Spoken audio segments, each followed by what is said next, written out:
Perfecto, muy bien. Vamos a comenzar. Bien, la semana pasada entonces habíamos trabajado ejercicios simples. Recuerden que les dije, que voy a silenciar algunos micrófonos. Y cuando ustedes quieren comentar algo, se los habilitan. Mientras tanto, sí, los micrófonos silenciados mientras yo doy la clase. Bien, la semana pasada hemos comenzado a ver algunos ejercicios simples de gases. Recuerden que lo importante de gases es primero poder diferenciar cuáles son las sustancias que efectivamente se están comportando como gases, cuándo estamos en condiciones ideales, cuándo estamos en condiciones reales, cuándo estamos en condiciones normales de presión y temperatura, cuándo estamos en condiciones estándar y demás.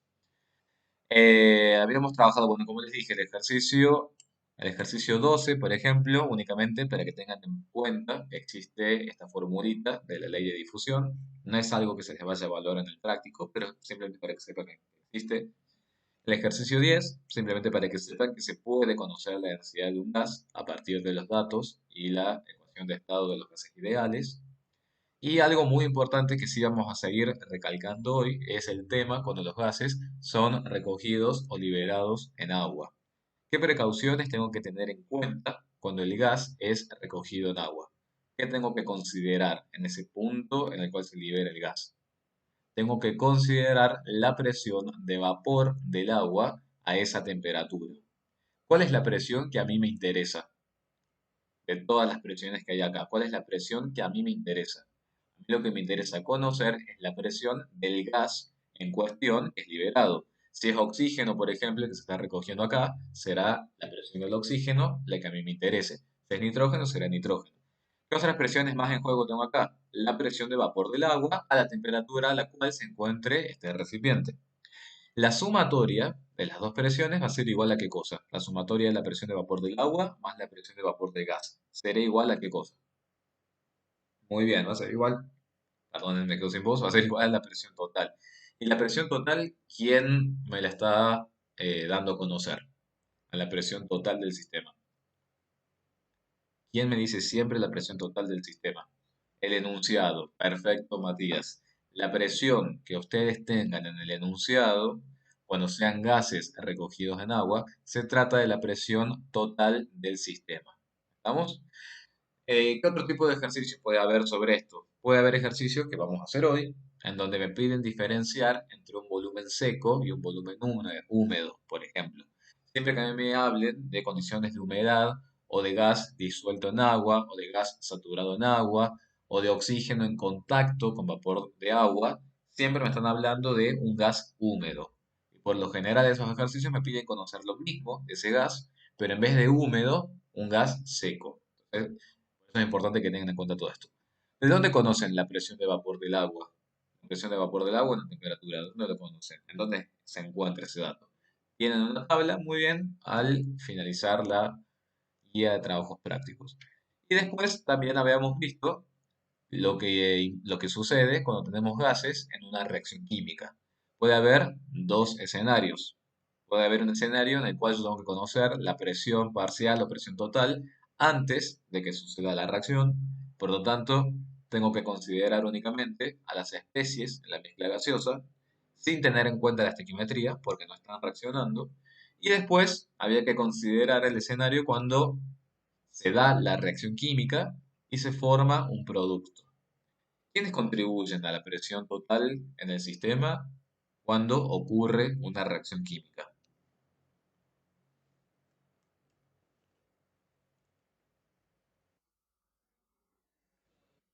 A ver que responda alguien más, hay que responda alguien más de Pedro, que Pedro estoy seguro que lo sabe porque ya la ha cursado. Que responda alguien más. A ver, chicos,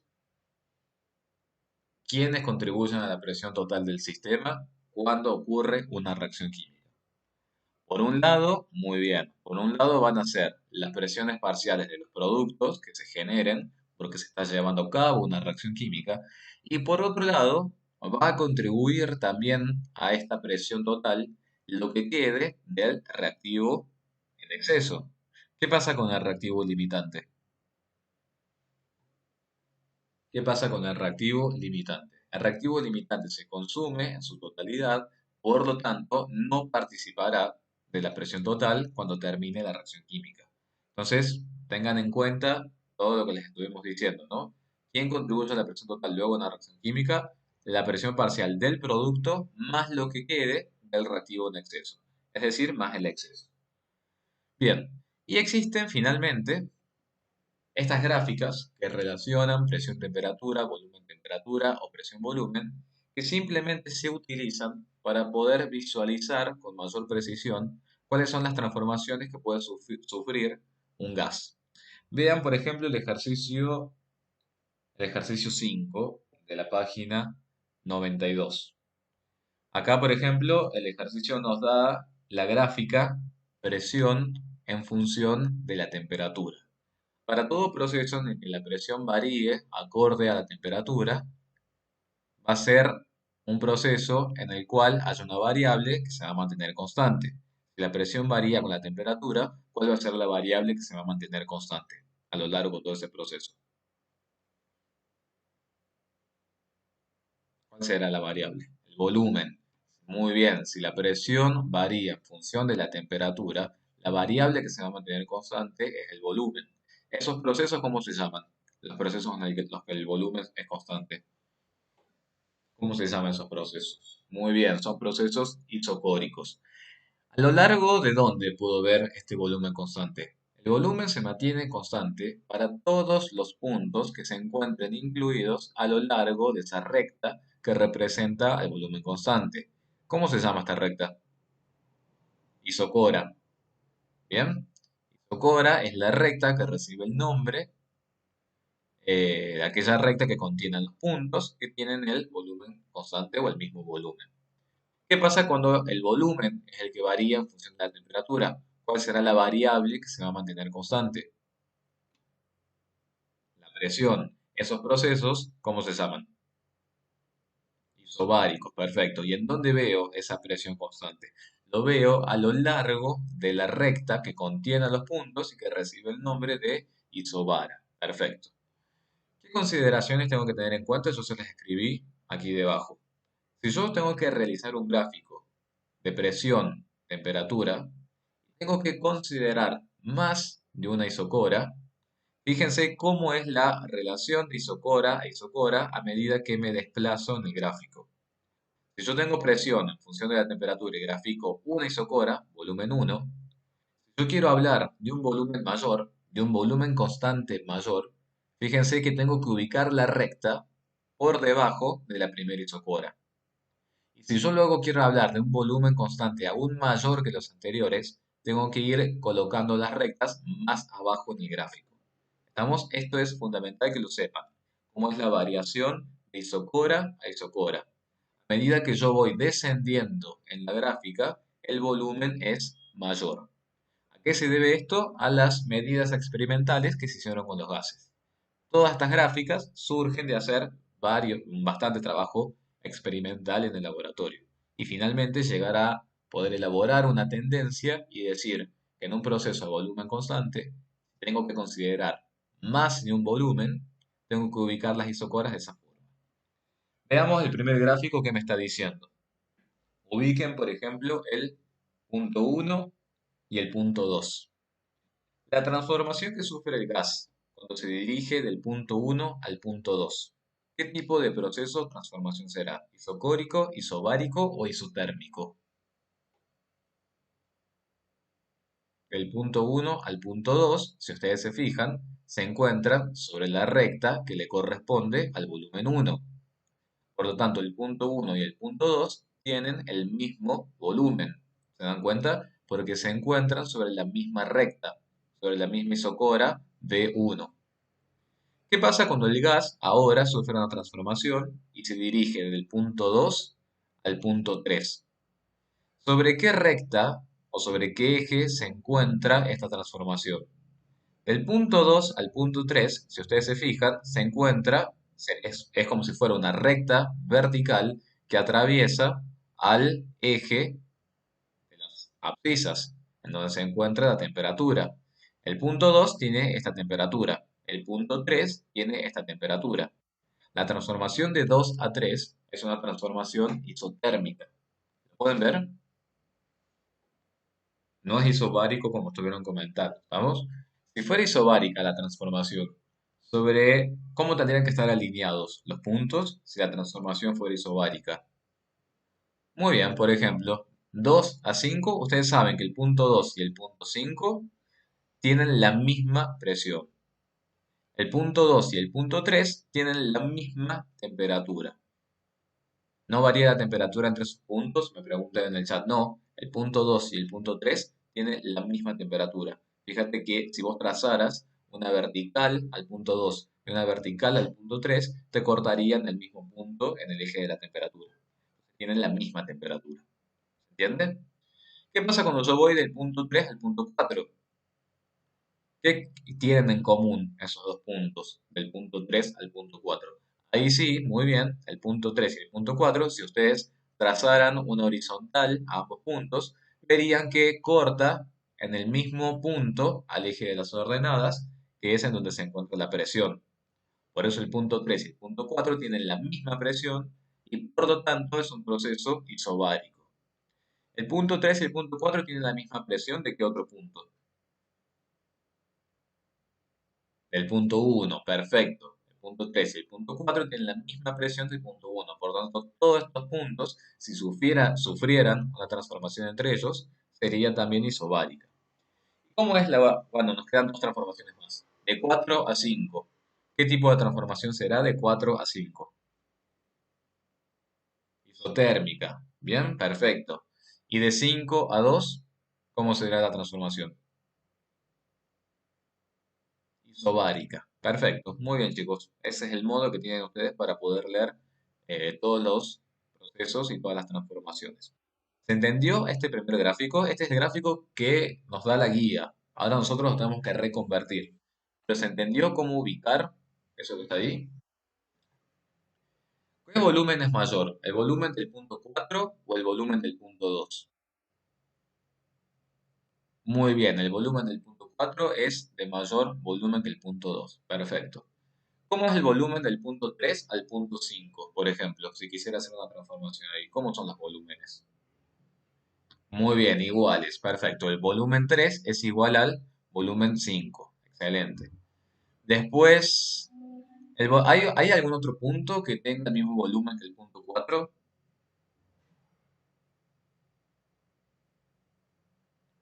¿El punto 3 tiene el mismo volumen que el punto 4? No, muy bien, perfecto. El punto 3 coincide en el punto 4 con la presión. ¿Estamos? Fíjense que sobre la isocora B3 no hay ningún otro punto. Sí, no hay problema, Matías. No hay ningún problema. Al contrario.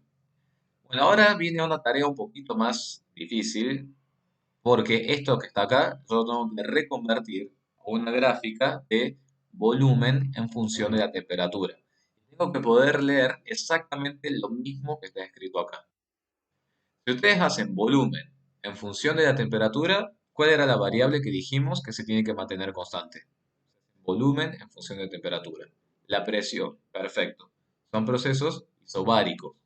Por lo tanto, en mi gráfica yo tengo que dibujar isobaras. ¿Cuántas isobaras van a tener que manejar ustedes?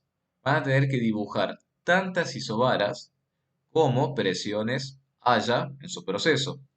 ¿Cuántos valores de presión vimos en este proceso anterior? Dos valores, muy bien. Una presión, y díganme si están de acuerdo, una presión es la que le corresponde al punto 1, 3 y 4, y otra presión es la que le corresponde al punto 2 y el punto 5. ¿Puede ser? Muy bien. Entonces yo tengo que poder dibujar dos isobaras en este gráfico. Pero, ¿qué precaución tengo que tener en cuenta cuando dibuje esas isobaras? Acá está, chicos.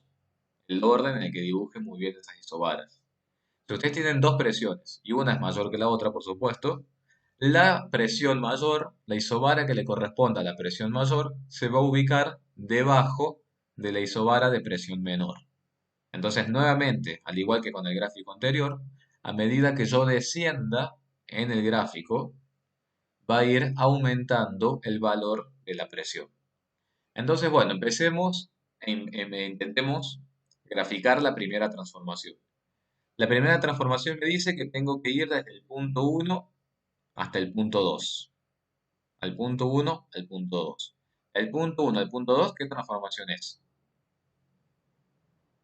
¿Cómo habíamos dicho que se llamaba de 1 a 2? Isocórica, perfecto. ¿Cómo son las presiones ahora, tanto del punto 1 como del punto 2? El punto 1 tiene una presión, muy bien, y el punto 2 tiene otra presión. ¿Quién tiene mayor presión? Muy bien, el punto 2 tiene mayor presión. Por lo tanto, el punto 1 lo tendré que ubicar en la primera isobara y al punto 2 lo tendré que ubicar en la segunda isobara, porque el punto 2 tiene mayor presión que el punto 1. Y ahora, ¿por qué los tengo que ubicar alineados al punto 1 y al punto 2? Los tengo que ubicar alineados, sí o sí, para que ambos corten al volumen en el mismo punto, porque tienen el mismo volumen. Lo mismo que estoy diciendo acá, tiene que estar reflejado acá. ¿Está claro? ¿Vamos bien hasta ahí? ¿Qué va a pasar del punto 2 al punto 3? Habíamos dicho antes que para ir del punto 2 al punto 3 se trata de un proceso isotérmico. Al igual que en el gráfico anterior, la temperatura también se ubica sobre el eje de las abscisas. Pero entonces yo les pregunto a ustedes cómo podemos hacer para graficar. Porque si yo tengo punto 2 y punto 3 isotérmico, tienen que cortar los dos puntos al mismo punto en la temperatura. Por lo tanto, si yo tengo el punto 2 acá, ¿cómo sé yo que el punto 3 efectivamente está acá arriba para que corte la temperatura y no puede estar el punto 3 acá debajo? ¿Qué me dirían ustedes para justificarme ese hecho? Muy bien, perfecto. Fíjense el punto 3. ¿Qué diferencia tiene con el punto 2? ¿Qué diferencia tiene el punto 3 con el punto 2? Muy bien, tienen presiones distintas. Perfecto. ¿Quién tiene mayor presión, el punto 2 o el punto 3, según este primer esquema? Muy bien, el punto 2 tiene mayor presión. Perfecto. Y en este gráfico que está acá, el punto 2, si tiene mayor presión que el punto 3 tiene que estar más arriba que el punto 2. ¿Por qué? Porque dijimos que las presiones disminuyen a medida que voy hacia arriba y aumentan a medida que voy hacia abajo. Por eso el punto 3 lo tengo que ubicar acá arriba y no acá abajo. ¿Lo pueden ver? Y a su vez, punto 2 y punto 3 ubicados en la misma vertical para decir que tienen la misma temperatura. ¿Están seguros de que ven esa transformación? ¿Alguna duda? De 3 a 4. ¿Qué pasa de 3 a 4? ¿Qué tipo de proceso es? Isobárico. Perfecto. De 3 a 4 es isobárico. Por lo tanto, el punto 3 tiene que estar en la misma línea con el punto 4, porque son procesos isobáricos. ¿Están de acuerdo? ¿Por qué el punto 4 lo tengo que dibujar hacia arriba y no lo podría dibujar hacia el otro lado? ¿Qué les parece? ¿Cómo me justificarían eso? De que 3 y 4 tienen que estar acá y no puede estar 4 más acá abajo, si tienen la misma presión. Muy bien, por la temperatura. Fíjense qué pasa con la temperatura y fíjense qué pasa con el volumen. Perfecto, lo pueden justificar de los dos modos. Fíjense que el punto 3 está a menor temperatura que el punto 4. El punto 3 está a menor temperatura que el punto 4. Si lo quisiéramos ver por el lado del volumen, ¿qué pasa con el volumen en este gráfico de presión-temperatura? El punto 4 tiene mayor volumen que el punto 3. El punto 4 tiene mayor volumen que el punto 3 si lo vemos a partir del eje de las ordenadas. ¿Estamos? Entonces, fíjense cómo consideramos todas las situaciones para poder hacer el gráfico. Y finalmente, en fin, bueno, no digo finalmente que faltan dos transformaciones. De 4 a 5, ¿qué pasa de 4 a 5? Es isotérmico. ¿Bien? Por lo tanto, tienen que estar sobre la misma vertical. El punto 4 y el punto 5 tienen que estar ubicados sobre la misma vertical. Y ahora yo les vuelvo a preguntar, ¿por qué 5 hacia abajo y no 5 hacia arriba? ¿Cómo me lo justificarían ustedes? Muy bien, por el tema de la presión. Perfecto. ¿Quién tiene mayor presión, el punto 4 o el punto 5? Muy bien, el punto 5 tiene mayor presión que el punto 4. Perfecto. Por eso lo puedo ubicar de ese modo, hacia abajo. Y a su vez, si ustedes se fijan, el punto 5, ¿con quién también estaría alineado en este gráfico? Y menor volumen. Muy bien. Muy bien, el punto 5 está alineado con el punto 3. ¿Estamos? Y si el punto 5 está alineado con el punto 3, está indicando que esa transformación de qué tipo es. Isocórica, que es lo mismo que yo estoy leyendo acá. Bien, 5 y 3. Y bien, ¿y cuál es el último paso que nos queda? Ir desde 5 hasta 2. De 5 hasta 2 es isobárico. ¿Estamos? Por eso el punto 5 y el punto 2 en este gráfico tienen que estar ubicados sobre la misma isobara. Y nuevamente, ¿por qué para ir desde 5 hasta 2 ubico el 2 acá y no lo puedo ubicar más arriba? ¿A quién tengo que tener en cuenta ahí para poder justificar varias cosas?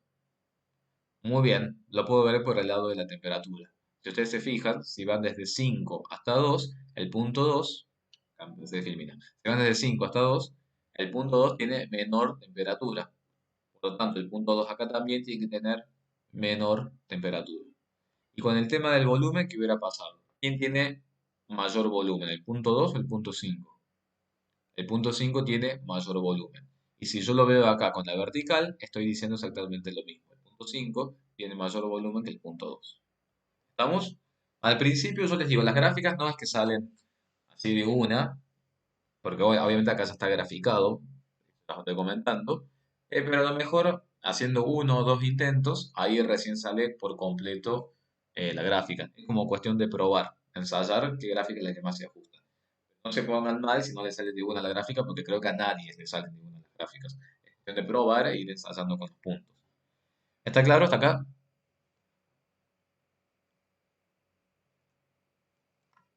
Muy bien, perfecto. Y nos queda, que creo esa pregunta, así está, para ir de presión a volumen.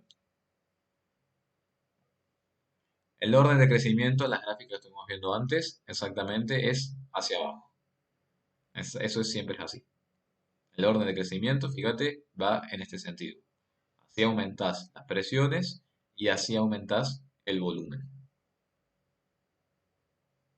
Porque es algo que se ha determinado experimentalmente, como yo les comenté antes, Santiago. Todo esto surge de estudiar el comportamiento de varios tipos de gases y ver que el comportamiento cuando ensayas más de un volumen o más de una presión resultan en rectas que se ubican de esa forma. Todo esto, al igual que con cinética, al igual que con enlaces, se trata de ensayo en el laboratorio. Yo había visto que podía ser de las dos formas en el secundario. ¿De cuáles dos formas? No he visto yo gráficas, no, de hecho no he visto ninguna gráfica que sea al revés. Yo no lo he visto, claro, de abajo hacia arriba. Yo no lo he visto, y vos fíjate que en realidad todo esto sale de hacer el desarrollo de las leyes, ¿no? De las leyes individuales. Así que a lo mejor matemáticamente puede ser que se puedan representar, porque se trata de gráficas, pero no sería lo lógico si lo analizáramos desde el punto de vista físico-químico del comportamiento de los gases. A lo mejor matemáticamente sí puede ser que te terminen cerrando los gráficos, pero no sería lo más lógico desde el punto de vista del comportamiento real de los gases. ¿Bien? Recuerden que todo esto sale de la práctica. Pero bueno, yo te digo la verdad, yo no lo he ensayado de la forma inversa. A lo mejor puede ser que sí, porque bueno, es una gráfica. Pero yo pienso que el criterio para unir todo, que sea concepto y matemática, y que no queden de esa forma ordenadas. Y acuérdense que de dónde surge todo esto. De presión y temperatura a volumen constante, volumen, temperatura, a presión constante. ¿De dónde surgía todo esto? La ecuación de estado de los gases ideales. Y ustedes tienen cómo es la relación. ¿Estamos? No considero una variable constante. Cuando se consideran todas las variables todas las variables al mismo tiempo, es ahí que surge la clásica B por B igual a N por R por T. ¿Qué pasa cuando ahora varía la presión en función de la temperatura? ¿Cuál es la variable que vamos a decir que se mantiene constante? El volumen. Es la misma gráfica que teníamos antes. ¿Bien? Cuando ahora quiero acá en vez de la temperatura trabajar con el volumen, presión en función de volumen, la variable que se va a mantener constante es la temperatura. Y eso recibe el nombre de isoterma. Si ustedes analizan cuál es la principal diferencia entre este gráfico y estos gráficos que están acá. ¿Cuál es la principal diferencia? Muy bien, perfecto. ¿Y eso por qué será? Porque a mí se me ocurrió que sean rectas, que sean curvas, que sean parábolas. ¿De dónde surgirá todo eso? De que sean parábolas en una, de que sean rectas en otra. ¿De dónde les parece que surge? Muy bien, exactamente, Matías. Lamentablemente todo surge de los infinitos ensayos experimentales que se han hecho, que en realidad no es por la formulita, porque por ahí me dicen porque es inversamente directamente proporcional, está perfecto, pero recuerden que en realidad las fórmulas, ¿de dónde derivan? Todas las formulitas que ustedes han visto, de P por B, volumen sobre temperatura, ¿de dónde surge? ¿Por qué llegamos a las formulitas? Formulitas, chicos, es el paso final del método científico. Las formulitas, ¿de dónde surgen? Claro, exactamente. Las formulitas resumen el comportamiento generalizado de un sistema. Para poder llegar a una formulita y decir que las sustancias tendrían a comportarse bajo una fórmula, surge de hacer toda esa experimentación previa. Y cuando la generalización, la experimentación es suficiente, bueno, decimos, podemos dar a divulgar esta fórmula. Es el método científico que vemos en primer año del secundario. ¿Estamos? Lamentablemente, a diferencia de las otras materias que tienen ustedes como álgebra o análisis, que son un poquito más exactas, la química yo no la consideraría tan exacta, porque en todos los procesos tenemos excepciones, en todos los procesos tenemos experimentación. La matemática, para demostrar los teoremas que les damos en álgebra y en análisis, no tenemos que ir al laboratorio a ensayar con sistemas físico-químicos. ¿Entiende? Por eso nosotros en química a la matemática lo usamos como una herramienta. Pero si nosotros no interpretamos y nos quedamos únicamente con la matemática, no sirve. Esa es la principal diferencia que nos separa con un licenciado en matemática. ¿Estamos? El ingeniero químico interpreta todo el comportamiento a partir de las herramientas de la matemática. Si no, seríamos únicamente licenciados en matemática que hacemos el teorema y cuando decimos, este es el teorema y ya está. Nosotros interpretamos. Por eso, en este caso, cuando tenemos presión en función de volumen, vamos a encontrar curvas de este tipo, en donde cada curva recibe el nombre de isoterma. Quiere decir que todos los puntos que están sobre la isoterma tienen la misma temperatura. ¿Cómo será el orden o la ubicación de más de una isoterma en el gráfico? Fíjense, a medida que yo voy ascendiendo, en este sentido del cursor, a medida que yo voy ascendiendo en este sentido, la temperatura crece. Temperatura 1, temperatura 2, temperatura 3. ¿Cuál es la mayor temperatura posible? La temperatura 3. ¿Cómo voy a saber cuántas isotermas tengo que dibujar en mi esquema? Tengo que ver cuántos valores de temperatura tengo en mi sistema inicial, en mi gráfico inicial. ¿Cuántos valores de temperatura tenemos? A ver si lo vemos desde este gráfico. ¿Cuántos valores de temperatura tenemos? Por un lado, muy bien, por un lado tenemos, ustedes vayan siguiéndome, por un lado tenemos la temperatura del punto 1. Por otro lado tenemos la temperatura del punto 2, que es igual a la temperatura del punto 3. Y por otro lado tenemos la temperatura del punto 5, que es igual a la temperatura del punto 4. ¿Está bien lo que dije? Bien, son tres temperaturas. Perfecto. Entonces, si yo sé que son tres temperaturas, voy a tener que dibujar enseguida tres isotermas. Empecemos con la primera transformación. Para ir desde el punto 1 al punto 2. Dijimos que era isocórica, ¿sí o no? Si es isocórica, quiere decir que en este esquema, el punto 1 y el punto 2 tienen que estar sobre la misma vertical. Y ahora nuevamente, ¿por qué el punto 2 yo no lo puedo ubicar más abajo? ¿Por qué no podría ubicar al punto 2 más hacia abajo? A ver si me lo podrían responder. Muy bien, perfecto, porque el punto 2 tiene mayor presión que el punto 1. Por eso, sí o sí, el punto 2 tiene que estar más hacia arriba que el punto 1, porque ese modo que estoy diciendo, que el punto 2 tiene mayor presión que el punto 1. A su vez, el punto 1 y el punto 2 están sobre la misma vertical, sobre el mismo valor de volumen. ¿Y qué pasa con la temperatura? El punto 2 está a mayor temperatura que el punto 1. Entonces, si el punto 1 se encuentra sobre esta isoterma, el punto 2 tiene que estar ubicado en una isoterma superior. Punto 2 a punto 3. ¿Cómo ubicaré el punto 2 y el punto 3 en mi nuevo gráfico? ¿Cómo es ese proceso? Muy bien, el punto 2 y el punto 3 tienen la misma temperatura. Se trata de un proceso isotérmico, por lo tanto, el punto 2 y el punto 3 tienen que estar sobre la misma curva. ¿Por qué el punto 3 no lo ubico más arriba si sigue estando total sobre la misma isoterma? ¿Cuál es el parámetro a tener en cuenta ahí?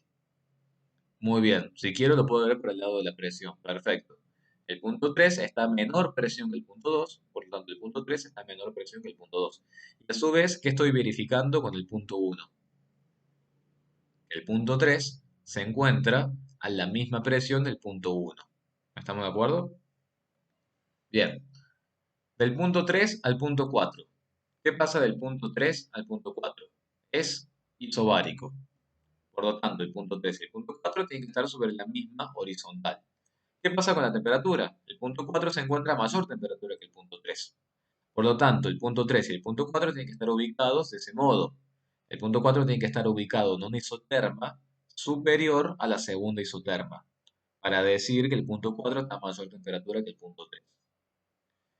El 4, y bueno, y también lo podría analizar por el tema del volumen. Muy bien, si lo analizamos acá, el punto 3 está sobre una isocora y el punto 4 está sobre otra isocora. La isocora B3 es de mayor volumen que la isocora B2. Y eso es lo que estoy viendo también acá cuando corto en el eje de las abscisas. Cuando voy de 4 a 5, de 4 a 5, estamos en un proceso isotérmico. Por lo tanto, 4 y 5 tienen que estar sobre la misma curva. ¿Por qué 5 no puede estar más debajo de 4? ¿Cuál es el parámetro que me lo impide? Muy bien, perfecto. Puedo analizarlo tanto por el menor volumen del punto 5 como por la mayor presión. Punto 4 tiene esta presión, punto 5 tiene esta presión. Punto 5 tiene mayor presión que el punto 4, lo que estoy afirmando. Y lo mismo pasa con el tema del volumen. El punto 5 tiene menor volumen que el punto 4, por lo tanto el punto 5 tiene que tener menor volumen que el punto 4. Y de 5 a 2, ¿qué les parece? Que es simplemente lo que tengo que hacer ahí, del punto 5 al punto 2. Muy bien, se trata simplemente de un proceso isobárico, por lo tanto, tienen que estar ubicados sobre la misma horizontal. Y eso es todo lo que habría que marcar. ¿Por qué no podría ir hacia el otro lado el punto 2? ¿Por qué no podría estar hacia el otro lado el punto 2? Muy bien, por el volumen, exactamente. El volumen, perfecto, lo puedo analizar. También lo podría analizar por el tema de la temperatura. Fíjense que el punto 2 está en una isoterma por debajo de la isoterma del punto 5. Acá me consultan si puede suceder que se crucen las líneas rojas de los puntos. No, no se pueden, no se podrían cruzar, Rosario. O sea, vos decís que, bueno, estoy pensando cómo sería que se crucen. Yo me imaginé algo, una cosa así. Puede ser. Pues yo te dije no así precipitadamente, porque me lo imaginé raro al esquema, pero no sé cómo sería exactamente que se crucen.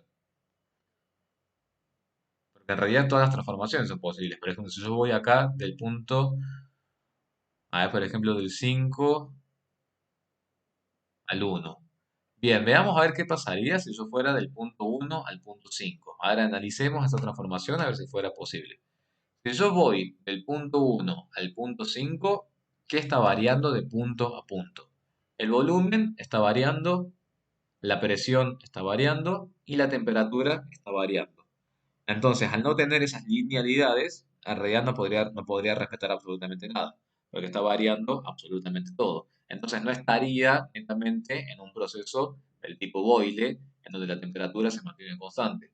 Si variara todo, por ejemplo, el punto 1 al punto 5, que puede pasar perfectamente, ¿a quién tendría que recurrir? Si variara todo del 1 al 5. Claro, acá estamos considerando, Rafael, siempre una variable que se mantiene constante.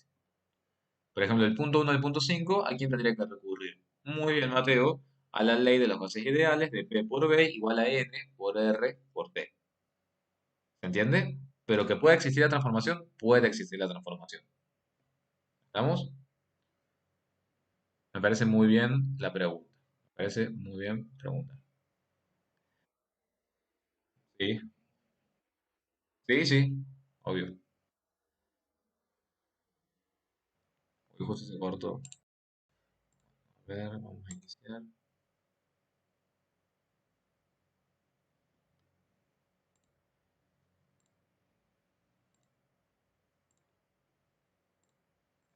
Justo se cortó, no sé si está Tomás. Sí, ya está Tomás. Sí, sí, te escucho. Perfecto.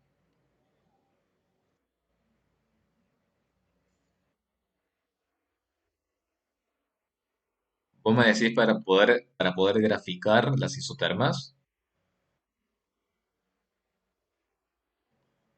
Claro, vos fíjate, Tomás. Si vos estás en un proceso de presión que varía en función del volumen, vas a estar en un proceso isotérmico.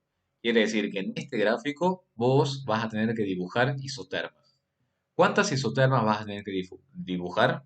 Tantas isotermas como temperaturas constantes haya en tu proceso.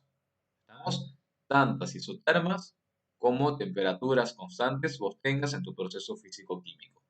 Entonces, para eso te tenés que fijar en tu gráfico inicial, en el gráfico que te da el enunciado. Y ahí tienes que fijarte cuántas temperaturas constantes hay entre los puntos. Si vos te fijas en este esquema, por un lado vas a tener la temperatura que le corresponde al punto uno, porque el punto uno tiene esa temperatura cortando acá. ¿Qué otra temperatura entre dos puntos que se mantenga constante podés encontrar? Si vos avanzás un poquito, vas a tener el punto 2 y el punto 3. Si vos te fijas, el punto 2 y el punto 3 también comparten la misma temperatura, pero es una temperatura distinta a la temperatura del punto uno. Por lo tanto, acá tendrías una isoterma y acá tendrías otra isoterma cuando lo graficaras. Y si siguieras avanzando, ¿qué tenés? El punto 4 y el punto 5, que también comparten la misma temperatura, pero a su vez es una temperatura superior a la temperatura de antes y superior a la otra temperatura de antes. Por eso tendrías en total tres temperaturas para mantener constante.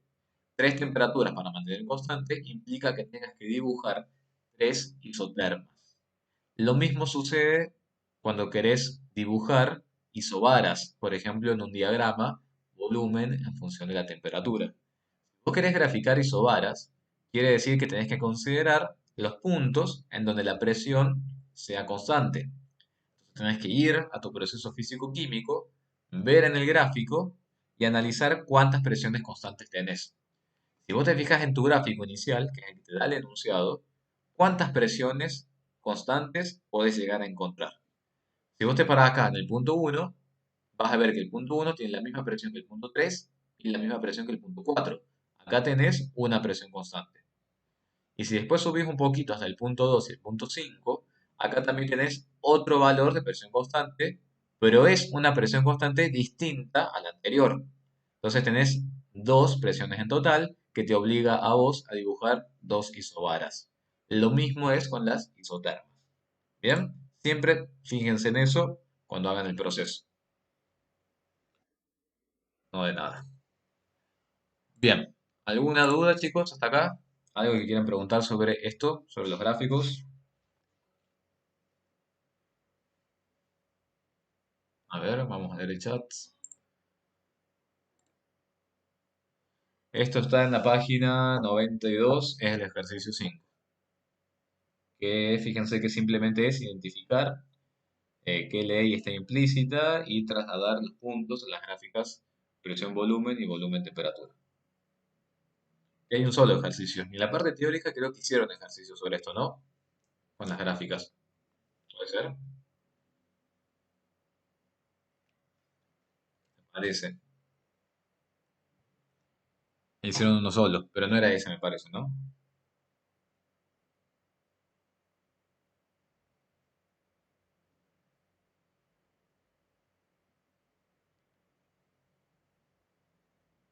Ahora lo entendiste mejor, Matías. Perfecto. Me parece muy bien. Mejor. La idea es esa. La idea es que profundicen o traten de profundizar. Yo hago lo que puedo también para que lo traten de entender. Así que bueno. Claro, fue otro ejemplo. Perfecto. Mientras ha sido otro ejemplo, genial. Fíjense que no hay tantos ejercicios de esto. Eh, Les soy sincero, lo he visto creo que una vez en un parcial. Bueno, parece que es muy viejo lo que les voy a contar, pero a mí me tomaron una de esas gráficas en mi parcial de química, hace muchos años, Pero bueno, de vez en cuando aparece, de vez en cuando aparecen los exámenes y está. No es algo tan primordial, pero puede aparecer. Y a mí creo que, no me acuerdo, cuánto, me parece que me fue bien, pero no me saqué la gran nota. Creo que me habría sacado 4 me parece. Sí, creo que estaba medio difícil. No es complicado. Yo estaba muy estresado por ese parcial, me acuerdo. Yo me acuerdo, estaba muy estresado. Sí, creo que a ese lo había hecho bien. Creo que me había equivocado con los enlaces en esa época. Hace mucho tiempo, ¿no? Y el ejercicio sería dibujar las otras gráficas. Exactamente. Ahora sí, se aprueba con 4. Se aprueba con 4 igual. No es como en álgebra que se aprueba con 6. Acá se aprueba con 4, que creo que es el 50%. Sí, en realidad yo les digo, a mí química me costó bastante por el secundario, que no, yo he visto sociales, entonces no tenía tanta química. Pero sí, a mí los enlaces, chicos, a mí los enlaces me recostaron, yo no entendía nada. Digo, yo me acuerdo de mi primer clase, estando frente a la profesora de ese momento, que los otros profes que ya no están en la facultad, y yo no entendía nada. Me acuerdo que era ¿se acuerdan de ese compuesto que yo les di que era el yodo 3 aniónico, que les di de tarea para que se con enlaces? Yo me acuerdo que yo no entendía absolutamente nada, la profesora me miraba con una cara de lástima, y eso me voy a acordar para siempre. ¿Vieron esos recuerdos que te quedan en la cabeza? Bueno, uno se acuerda para siempre. Lo bueno es que después uno madura los conceptos y los aprueba. Después, en esa época no había promoción, entonces había que ir a rendir el final y al final lo aprobé con 8. Así que, por suerte, no me fue mal ni nada. Así que depende de muchas cosas. Y son recuerdos que les van a quedar siempre. Así que bueno. Sí, depende de muchas cosas. Depende de muchas cosas, depende de la base, y depende de cómo te la explique. Bueno, qué sé yo. Uno como docente a veces trata de hacer lo que puede, ¿no? No, menos en esta ocasión Santiago es verdad, no les puedo ver la cara que están haciendo los ejercicios, exactamente. Pero créanme que yo, bueno, entiendo todas esas caras porque también las he pasado, así que imagínense. Pero bueno, les digo que en realidad química general fue la química que más me costó. Las otras químicas, no. Creo que una vez que uno pasa el cimbronazo de química general, las otras químicas son como más de lo mismo y no son tan difíciles. Me preguntan acá, recuperatorio de álgebra y geometría analítica. Creo que ahora debe haber un intensivo de álgebra y geometría analítica y creo que los alumnos libres pueden rendir en septiembre. Bien, que los alumnos libres creo que tienen permitido rendir en este turno del 16 de septiembre. Creo. Se tienen que haber contactado con ustedes la gente de ciencias básicas. Bien. Ahora vamos a hacer, acá me preguntan sobre el ejercicio 19. Sí, vamos al ejercicio 19, la consulta, y vamos a ir a los otros ejercicios de,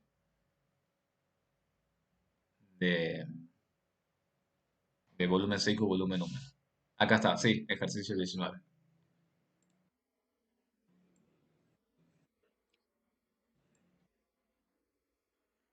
¿Las gráficas? Ah, mira. Ah, claro. O sea que salió en la parte teórica el esquema ese.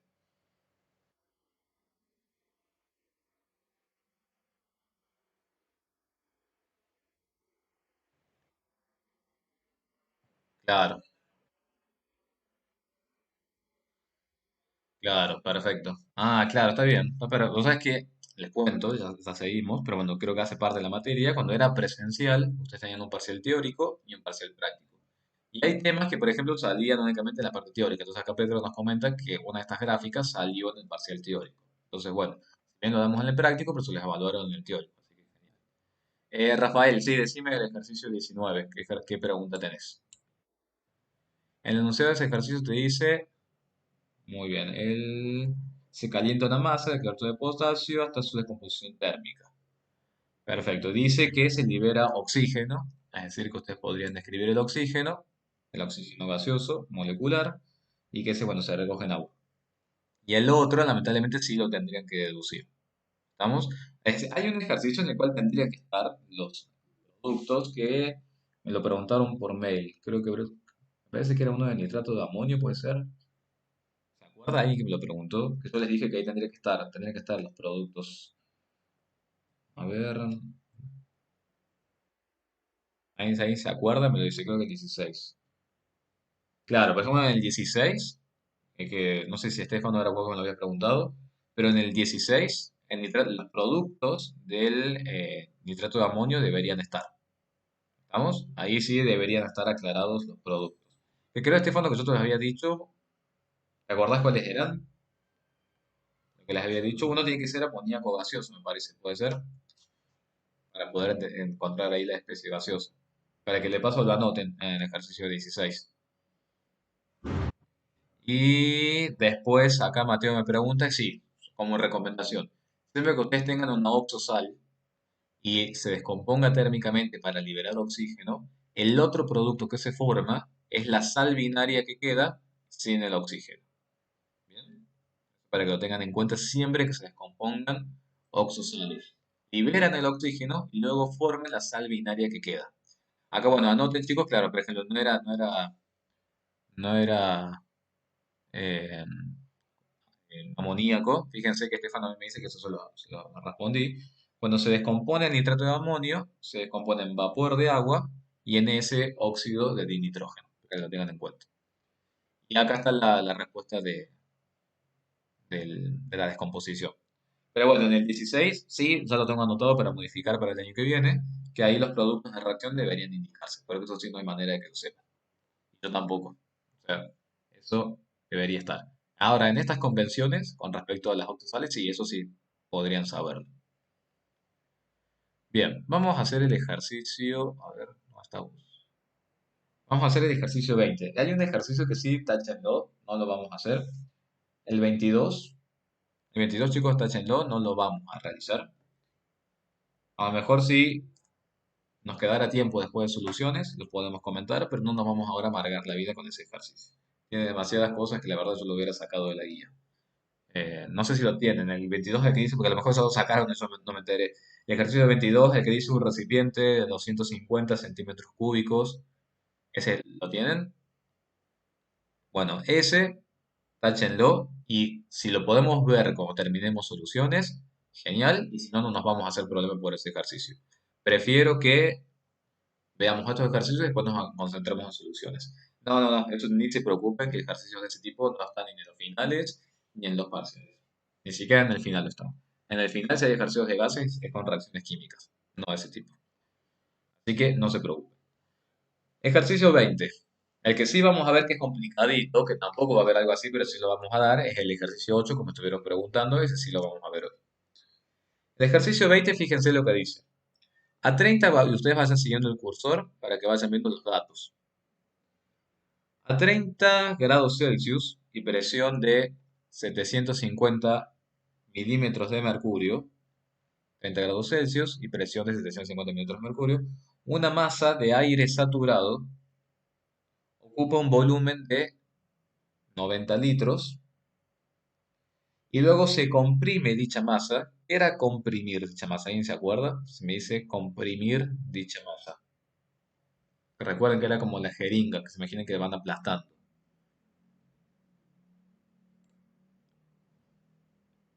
Muy bien, si yo digo comprimir o disminuir el volumen o aumentar la presión, exactamente, porque voy ejerciendo presión sobre el émbolo de la jeringa.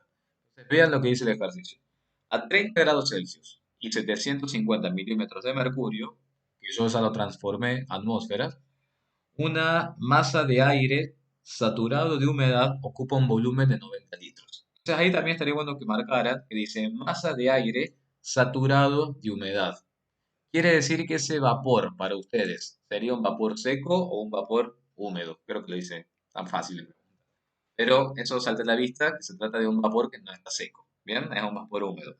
Lo dice ahí claramente. Quiere decir que ahí que tengo en juego. Si tengo una masa de aire húmedo, ¿qué tengo en juego ahí? Muy bien, tengo que considerar el agua que está presente en esa masa gaseosa. Bien, tengo que considerar, perfecto, la presión de vapor del agua. ¿Qué pasa ahora con esta masa de aire? Dice que se calienta, puede ser hasta 40 grados Celsius, y se comprime hasta una presión, fíjense, 4 veces superior. O sea, le hacen tanta presión que logran llevar este valor hasta un valor 4 veces superior. Si ustedes esto lo multiplican por 4, les da 3,95 atmósferas. Y el ejercicio me pide averiguar, calcular el volumen que ocuparía dicha masa de aire en las nuevas condiciones. Quiero ver si acá me dice algo más. comprime dicha masa hasta una presión 4 veces superior a que una temperatura 4 grados Celsius. Bien. Yo les comento entonces cómo procedí en este ejercicio. Si yo sé que estoy a 30 grados Celsius, 0,987 atmósferas y ocupo un volumen de 90 litros, lo primero que yo podría hacer acá es ver cuánto gas efectivamente tengo. Y sobre todo, cuánto gas efectivamente tengo libre de agua. Para poder sacarme de encima el problemita del agua, ¿a quién tendría que considerar? Tendría que considerar la presión de vapor del agua a esta temperatura de 30 grados Celsius. Si lo buscan en la tabla va a ser de 0,042 atmósferas. Esta presión que les indica el enunciado, ¿a quién le corresponde? Esa presión que figura ahí en el enunciado para esa masa de vapor. Esta presión, muy bien, es la presión total del sistema. Es la presión total a la cual se encuentra sometida la masa de aire húmedo. Entonces, si yo quisiera saber cuál es escúchame, la masa del gas seco, la masa del gas sin agua, ¿qué tendría que hacer con esta presión total? ¿Qué les parece? Muy bien, a la presión total le tendría que restar el valor de la presión de vapor del agua a esa temperatura. Entonces, lo que yo hice en este primer paso es despejar el número de moles de gases que yo tengo en estas condiciones y en condiciones secas. Entonces, veamos. Si yo quiero despejar el número de moles, ¿de dónde lo voy a hacer? De P por B igual a N por R por T. Eso me va a quedar, ustedes van siguiéndome, P por B sobre R por T, ¿cierto? P por B sobre R por T, para despejar el número de moles. La presión esa, si queremos ver el número de moles seco, esa presión va a ser la presión total menos la presión de vapor del agua. ¿Me van siguiendo? Pero acá estaría considerando únicamente la presión del gas de interés. Ese gas de interés dijimos que es P, lo tengo que multiplicar por V, que es el volumen que ocupa. ¿Cuánto ocupa? 90 litros, que es el dato. Sobre R, que son los 0,082, que estoy trabajando con litro atmósfera mol Kelvin, por la temperatura del sistema, que son los 30 grados Celsius. ¿Bien? 30 grados Celsius, si yo lo convierto a Kelvin, son los 303 Kelvin. ¿Estamos de acuerdo? ¿Se entendió hasta acá? Bien. ¿Qué hice yo acá? Yo acá despejé, acá Brandon me dice, no, es presión de vapor del agua, Brandon, no es fósforo. ¿Qué hice acá entonces? Calculé el número de moles gaseosos secos y por eso tuve que restarle a la presión total la presión de vapor del agua. ¿Qué va a pasar con estos moles secos? Dice, pero el volumen que ocupa el agua no me afectaría la ecuación. No, porque vos estás trabajando, Santiago, únicamente con tu gas seco. Al estar trabajando con tu gas seco, a vos te interesa únicamente la presión del gas seco y el volumen que ocupa el gas seco. Y ese volumen que ocuparía el vapor de agua, no lo podés diferenciar. Lo que acordás es que al ser una masa gaseosa, estos 90 litros involucran a todo. No podés diferenciar exactamente cuánto le pertenece al gas seco y cuánto le pertenece al volumen. Lo que acordate es que el gas, al ocupar todo el volumen del recipiente, ese gas también está ocupando los 90 litros. ¿Me entendés lo que te quiero decir? El gas que a vos te interesa, seco o húmedo, también ocupa los 90 litros. ¿Estamos? Perfecto. Estos moles, como bien yo les estaba comentando, estos moles se comprimen. Se comprimen hasta una nueva presión, hasta llegar hasta 3,95 atmósferas y hasta una nueva temperatura. Y a mí lo que me pide el ejercicio es calcular el volumen que ocuparía dicha masa de aire. Yo ahí le agregaría, chicos, calcular el volumen que ocuparía dicha masa de aire seco, en la consigna. Calcular el volumen que ocuparía dicha masa de aire seco. Si yo quisiera ver el volumen que ocupan estos moles gaseosos. ¿Qué podría hacer? Despejar de la formulita de los gases ideales, ¿cierto? P por B igual a NR por T. Y despejo el volumen. Si yo quisiera despejar el volumen, ¿tengo todos los datos como para poder hacerlo? ¿Qué les parece? Tengo el número de moles, que son los que se comprimen, 3,42. Tengo la constante universal de los gases, 0,082. ¿Tengo la nueva temperatura? Sí, tengo la nueva temperatura, que son los 40 grados Celsius, que convertidos a Kelvin son los 313 Kelvin. ¿Quién me está faltando también considerar acá? Tengo N, tengo R, tengo T. ¿Quién me está faltando? Me está faltando la nueva presión. ¿Cuál es la nueva presión total?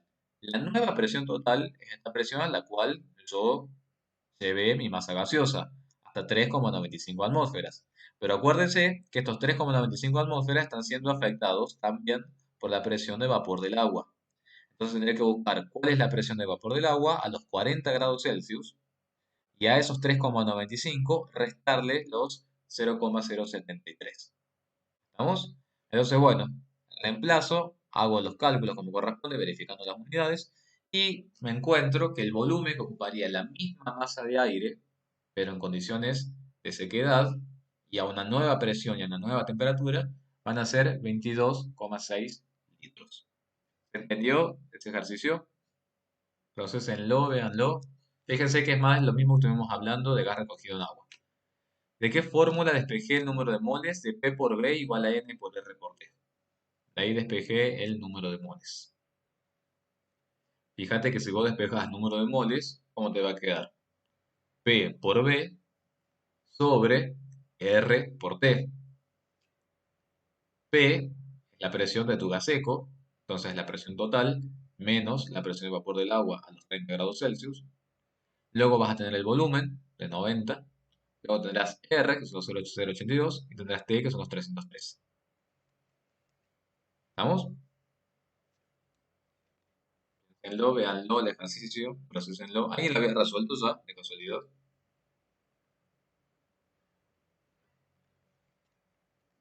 ¿Alguien lo había resuelto de antes o de algo?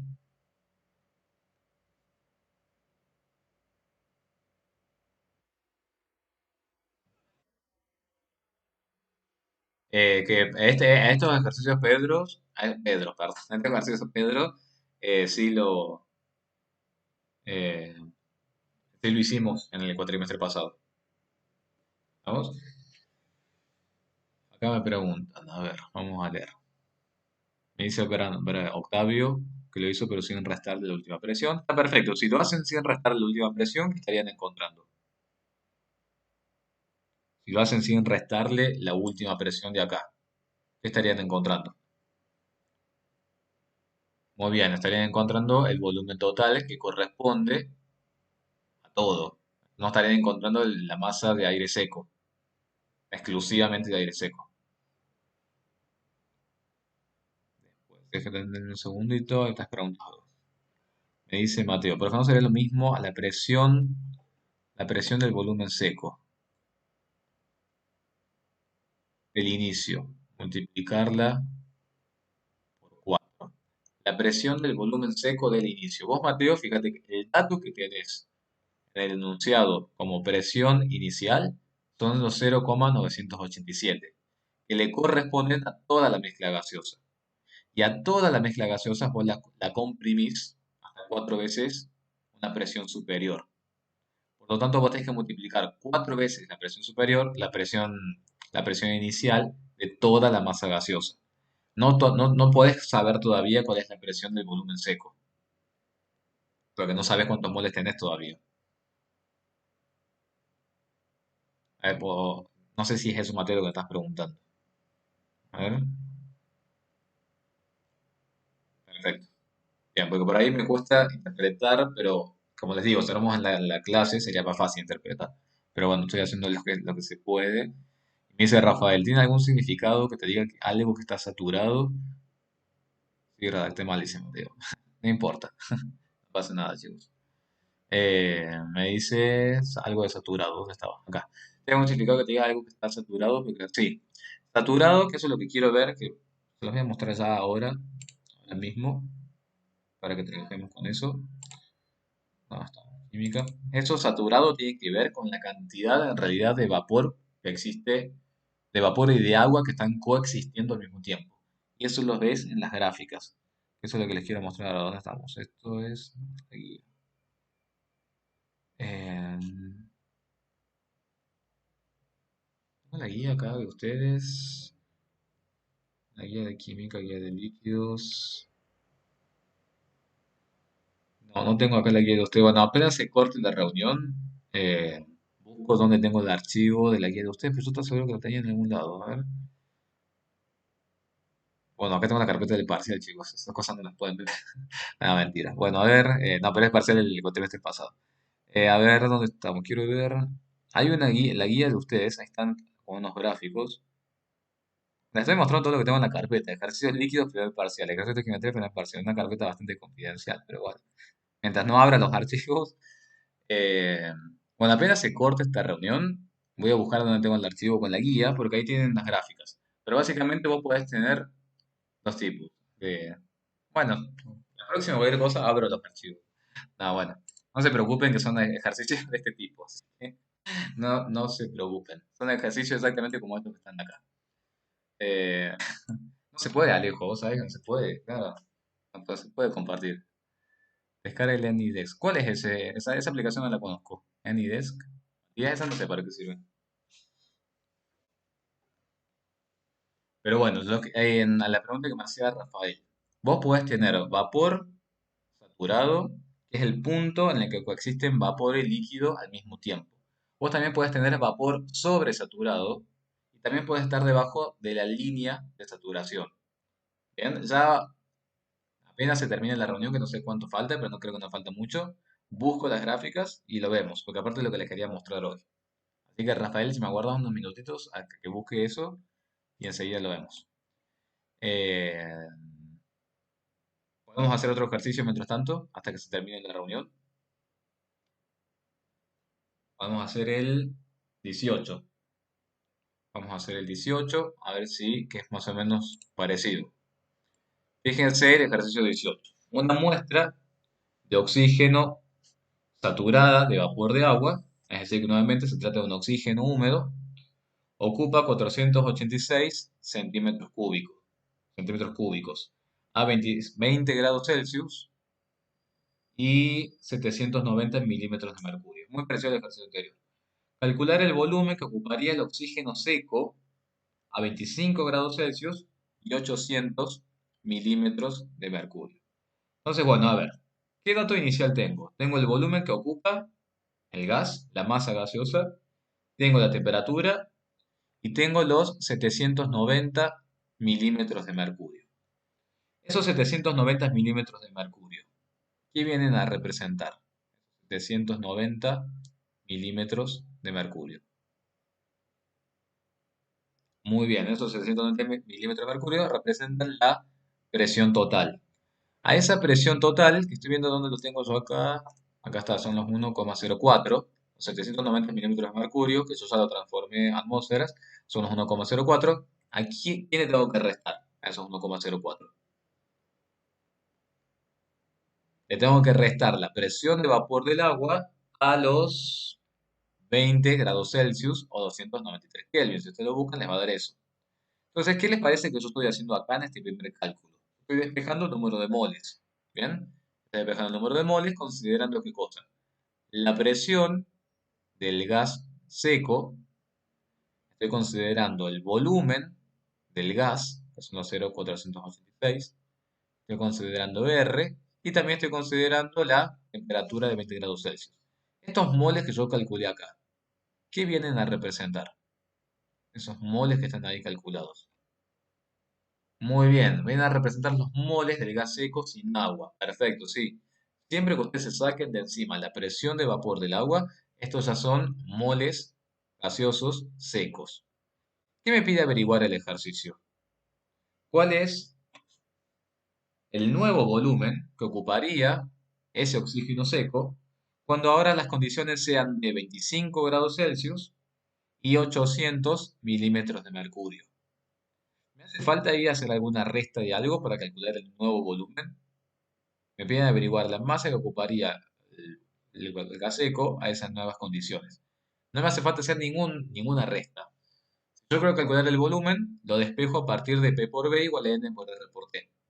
Por lo tanto, B va a ser igual a N, que son los moles que yo calculé antes, R, la constante de los gases, la temperatura, que son los 298 porque ahora es a 25 grados Celsius, Y la presión, que como no me aclara más nada, por lo que me dice que esas nuevas condiciones son los 1,05 atmósferas que representan los 800 milímetros de mercurio.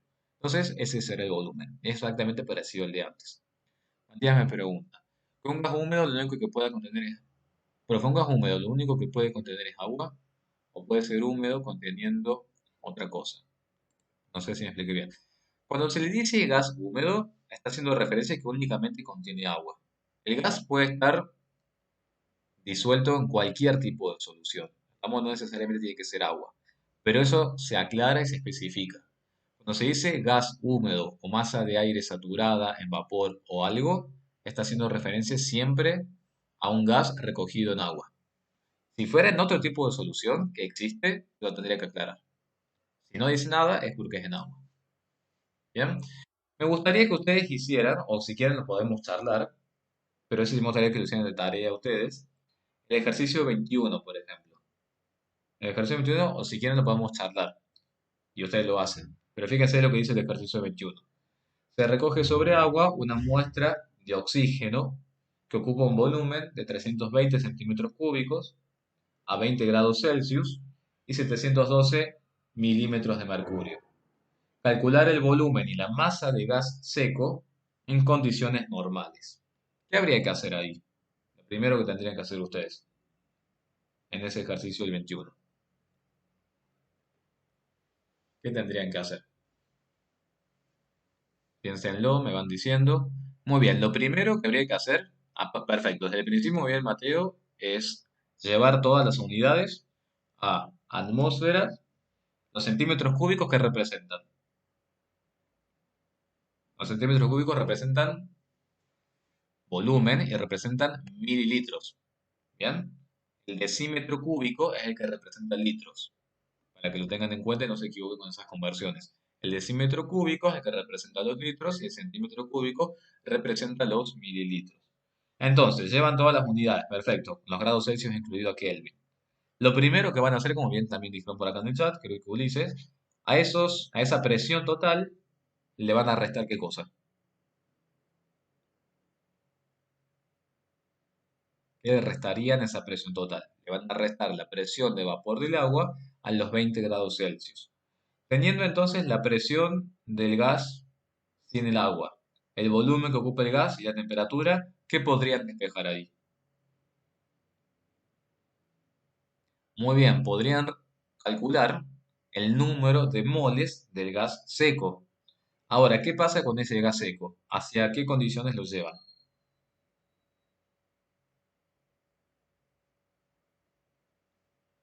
A ese gas seco lo llevan a condiciones normales. ¿Cuáles eran las condiciones normales? Una atmósfera que era 25 o 0. 0 grados Celsius. ¿Estamos? Es una atmósfera y 0 grados Celsius. Ustedes recuerden siempre que 25 es estándar. Si no se acuerdan, o por ahí les cuesta sabérselo de memoria, porque hay algunas cosas que hay que saberlas de memoria lamentablemente, ustedes piensen en un día normal, en un día estándar, una temperatura promedio es de 20-25 grados Celsius. Entonces, cuando les digan estándar, imagínense un día normal, tranquilo, y digan, bueno, es 25 grados. Entonces ahí se van a dar cuenta que estándar es 25 y normal es 0. Bueno, cuando es el número de moles gaseosos secos, un día normal, no, claro, hoy no sé cuánto estará haciendo, pero hoy puede hacer, sí, hoy puede hacer, ¿no? Aproximadamente esas temperaturas, ¿no? Hoy tenemos en condiciones normales. Hoy serían condiciones normales, exacto. Con ese volumen seco, las condiciones normales, ¿qué van a despejar ahí? Porque no sé, ¿alguien está en el sur ahora que haga mucho frío o no? Por eso me están diciendo. Claro, con eso puedes despejar el volumen. Con eso exactamente, Matías. Estás en el sur, claro. ¿En qué parte estabas, Matías?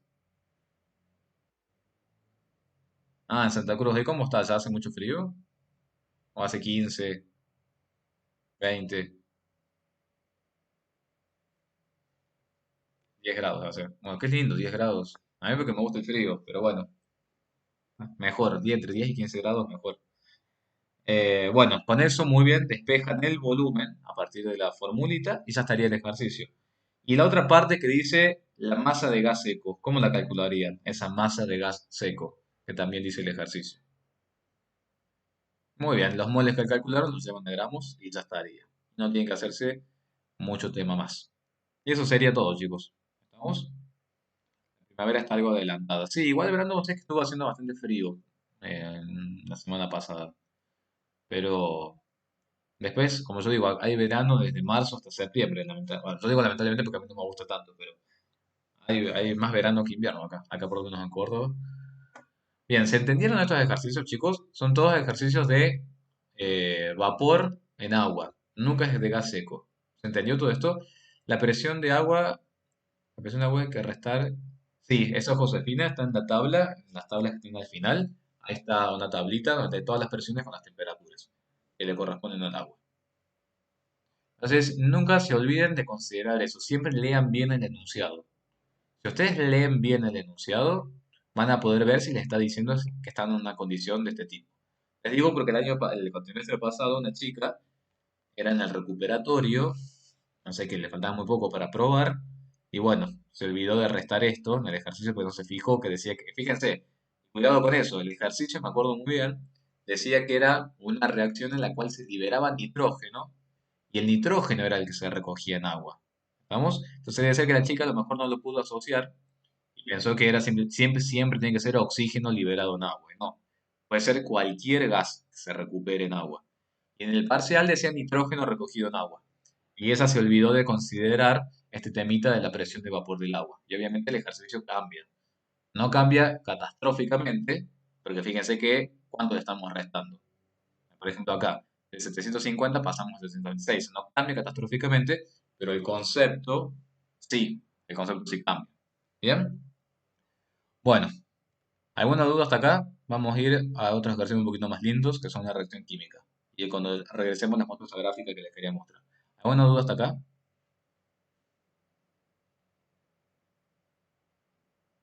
¿Algo que quieran consultar? Parece que no.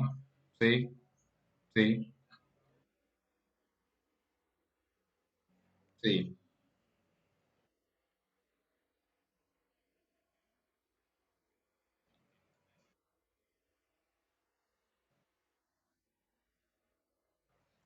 En realidad es lo mismo.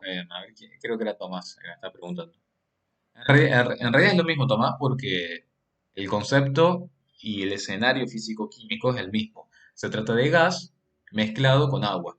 Ya sea el gas sea recuperado en agua después de una reacción química, o simplemente vos tengas una masa gaseosa en contacto con vapor de agua, se trata de lo mismo. Se trata de gas con agua. Entonces se resuelven de la misma forma. ¿Estamos? No de nada. Pero bueno, ya que estamos, me gustaría hacerles una aclaración sobre eso y comentarles. ¿Qué pasa si ustedes tienen el gas liberado en agua y resulta que ese gas ha participado en una reacción química?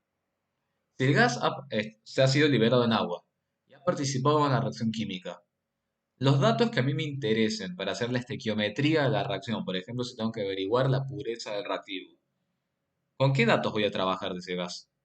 De ese oxígeno liberado en agua, ese nitrógeno liberado en agua. ¿Qué datos me interesan del gas para la estequiometría de la reacción?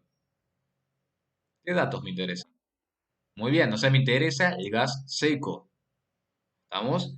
Que el gas se libere en agua, que el gas se libere en agua es simplemente una condición netamente operativa. Pero en realidad el que participó de la reacción, ¿quién fue? ¿El gas seco o el gas húmedo? El gas seco es el que participó de la reacción. Entonces, el que interesa para hacer todos los cálculos luego en la reacción es el gas seco. Acá me pregunta si se libera en agua con algún motivo. En algunos casos sí, se hace con, o sea, mejor dicho, siempre que un gas se recupera en agua, se hace con el propósito únicamente de facilitar su recuperación. O a veces cuando las condiciones no son óptimas, como para que el gas se libere directamente a la atmósfera en gases que son extremadamente corrosivos, sobre todo los que están a veces en las salidas de las chimeneas de algunas empresas, algunas industrias. Entonces no puede ser liberado directamente en la atmósfera. Primero a veces hay que recogerlo en agua y luego ver qué tratamiento se le hace para ver cómo se hace la disposición final. ¿Vamos? O sea, son condiciones operativas, no hacen a la reacción química.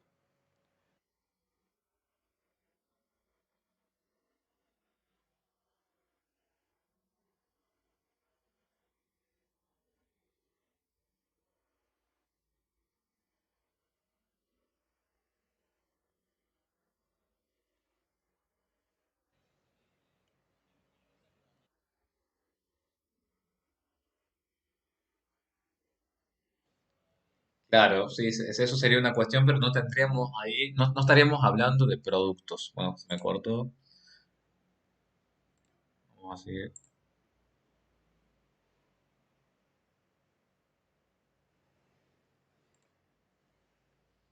Lo que me estaban preguntando, bueno, antes de que comparte la pantalla voy a buscar esa gráfica que les había dicho.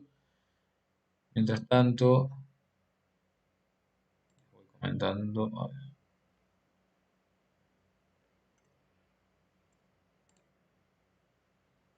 yo estoy buscando esa gráfica que les había dicho, si les muestro cómo son. Creo que eso ustedes lo tienen en la guía, puede ser. ¿La guía está en el aula virtual o estaba en... Creo que está en el aula virtual.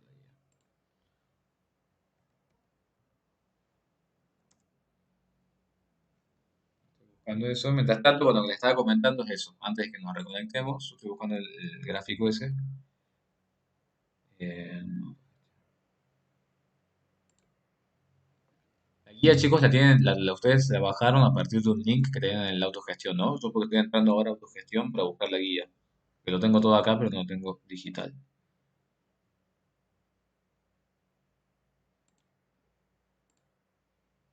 Leer lo que me dice en el chat.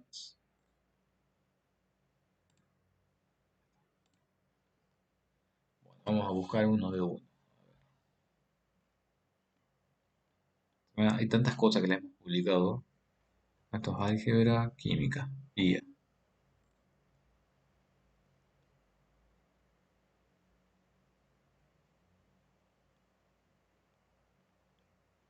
Seguimos.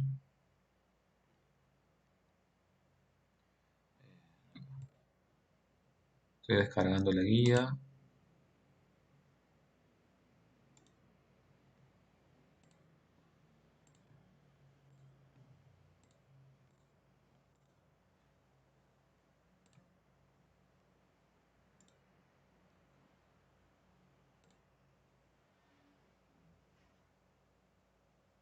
No se descargó.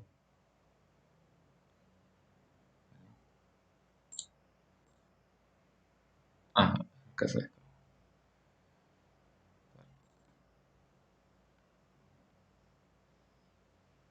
Bueno, ahora sí.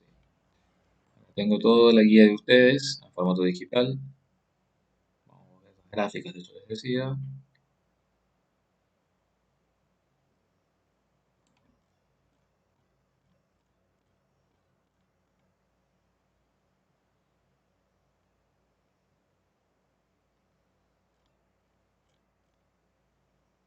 Bien.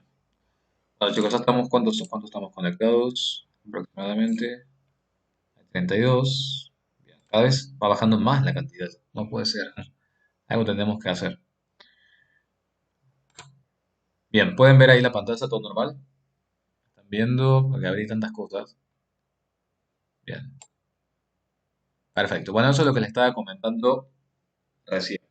Estos ejercicios, que están, en realidad están en la parte de líquidos, que bueno, que estuvimos trabajando con las fuerzas intermoleculares y demás, están simplemente, bueno, además para que vean todo eso, están estas gráficas que ustedes van a trabajar hasta el cansancio más adelante en su carrera, en donde pueden ver cómo es la variación entre los tres estados de agregación de la materia para una determinada especie.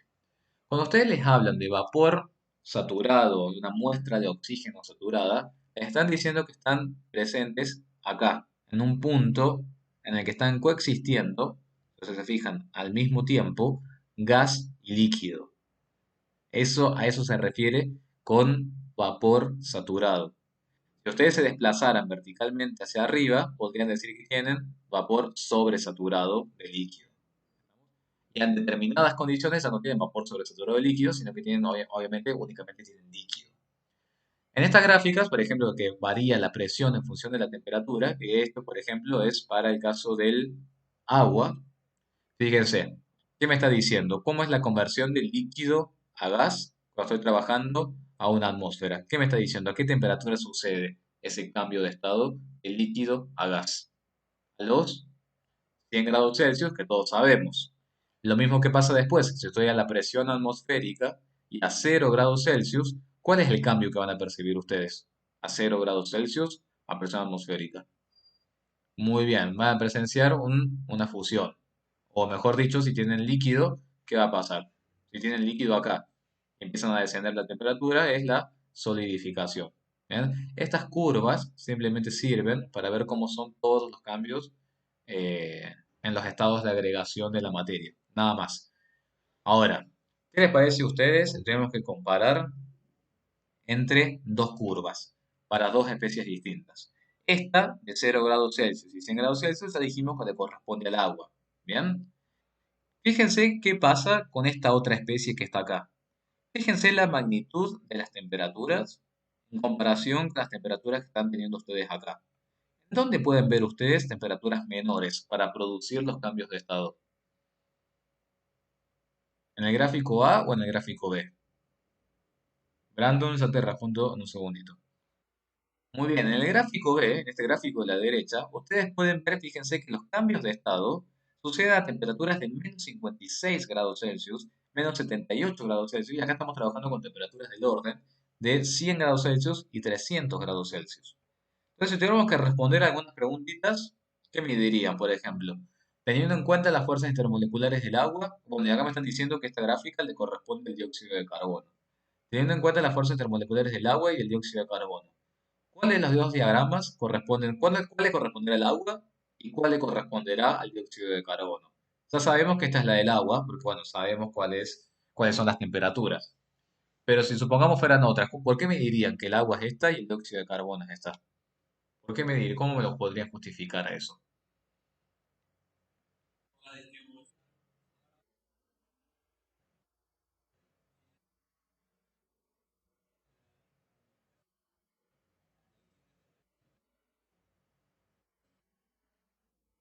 Bien, pero hay algo fundamental que me permite a mí diferenciar entre dos especies o dos sustancias, por qué en unas me es más fácil cambiarles el estado y por qué en otras me es más difícil cambiarles el estado. Por las fuerzas intermoleculares. Lo primero, chicos y chicas. Bien, si ustedes tienen dos gráficas de este tipo y ven, por ejemplo, en una especie están trabajando con temperaturas de menos 56 y en la otra están trabajando con temperaturas de 100, ¿en dónde les parece que es más fácil inducir un cambio de estado? ¿En B o en A? Inducir un cambio de estado. ¿En dónde será más sencillo? ¿O requerirá menos energía? En B es menos costoso, menos energéticamente costoso generar los cambios de estado. Por lo tanto, si yo tuviera que comparar la magnitud de las fuerzas intermoleculares entre una sustancia y la otra, ¿en dónde esperaría encontrar interacciones moleculares más débiles? ¿En B o en A? Interacciones moleculares más débiles, obviamente, voy a encontrar en el gráfico B que le corresponde a esa especie. Y bueno, ahora, aprovechando que las tenemos, a las dos especies, una es el agua y otra es el dióxido de carbono, ¿les parece que es correcto eso que estamos diciendo en cuanto a la diferencia en las interacciones moleculares? ¿Qué me dirían ustedes? El agua, ¿qué interacciones moleculares podría formar? Habíamos dicho. El agua muy bien puede formar puentes de hidrógeno, exactamente. ¿Y el dióxido de carbono? ¿Qué pasa con el dióxido de carbono? ¿Qué tenía que saber para conocer ahora las interacciones moleculares? Perfecto, Santiago, muy bien. ¿Cómo se dieron cuenta de eso? El dióxido de carbono no puede formar puentes de hidrógeno, entonces ya sabemos que puede ser que tenga interacciones menores. Ustedes, como bien dice Santiago también, el dióxido de carbono, si ustedes hicieran la geometría Lewis, ¿con qué se encontrarían? Con que el dióxido de carbono es polar. ¿Qué geometría tiene el dióxido de carbono?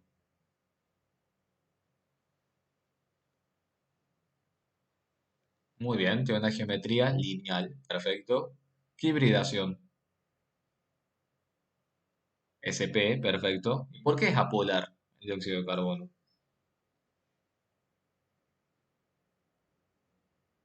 ¿Por qué sería apolar el dióxido de carbono?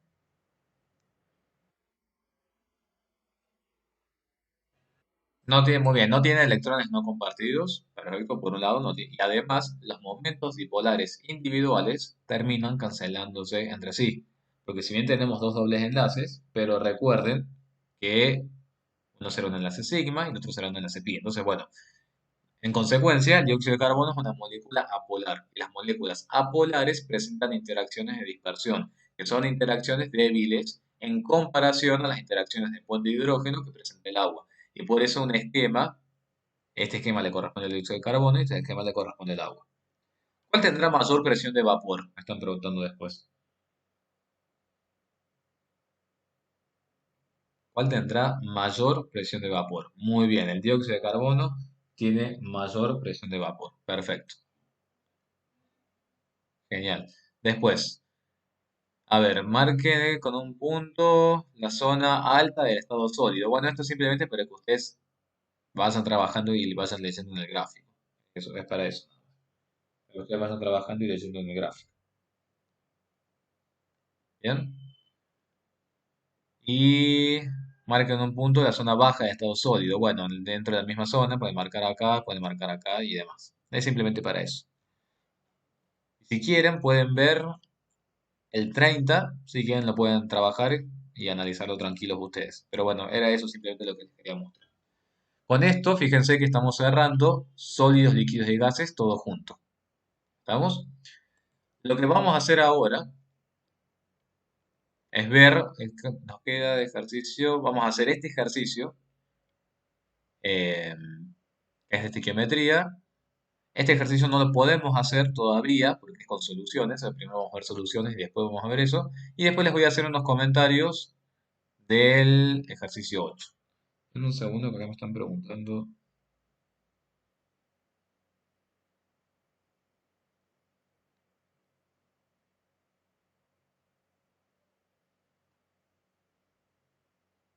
Ahí está, perdón. Me están consultando una cosa de otro de los cursos de álgebra. Así que, bueno, tengo la cabeza medio dividida entre varias cosas. Bien, este ejercicio no está en la guía. Este ejercicio que está acá no está en la guía, pero lo vamos a analizar a ver qué dice.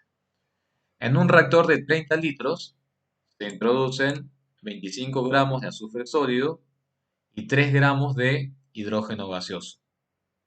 El sistema se encuentra a 300 grados Celsius y nos piden calcular cuántos moles de sulfuro de hidrógeno se obtienen, las fracciones molares, presiones parciales y moléculas que pueda llegar a haber en el exceso. Si analizamos el sistema de reacción, fíjense lo que pasa. Por un lado tengo el azufre sólido, que lo vamos a escribir con esta atomicidad. Azufre 8 sólido. Esto se convierte en azufre gaseoso, que tiene esta biatomicidad. Luego, este azufre gaseoso que se obtiene acá reacciona con una corriente de hidrógeno gaseoso y finalmente termina dando esta especie que ¿cómo se llama? ¿Cómo se llama esa especie? Sulfuro de hidrógeno. Muy bien.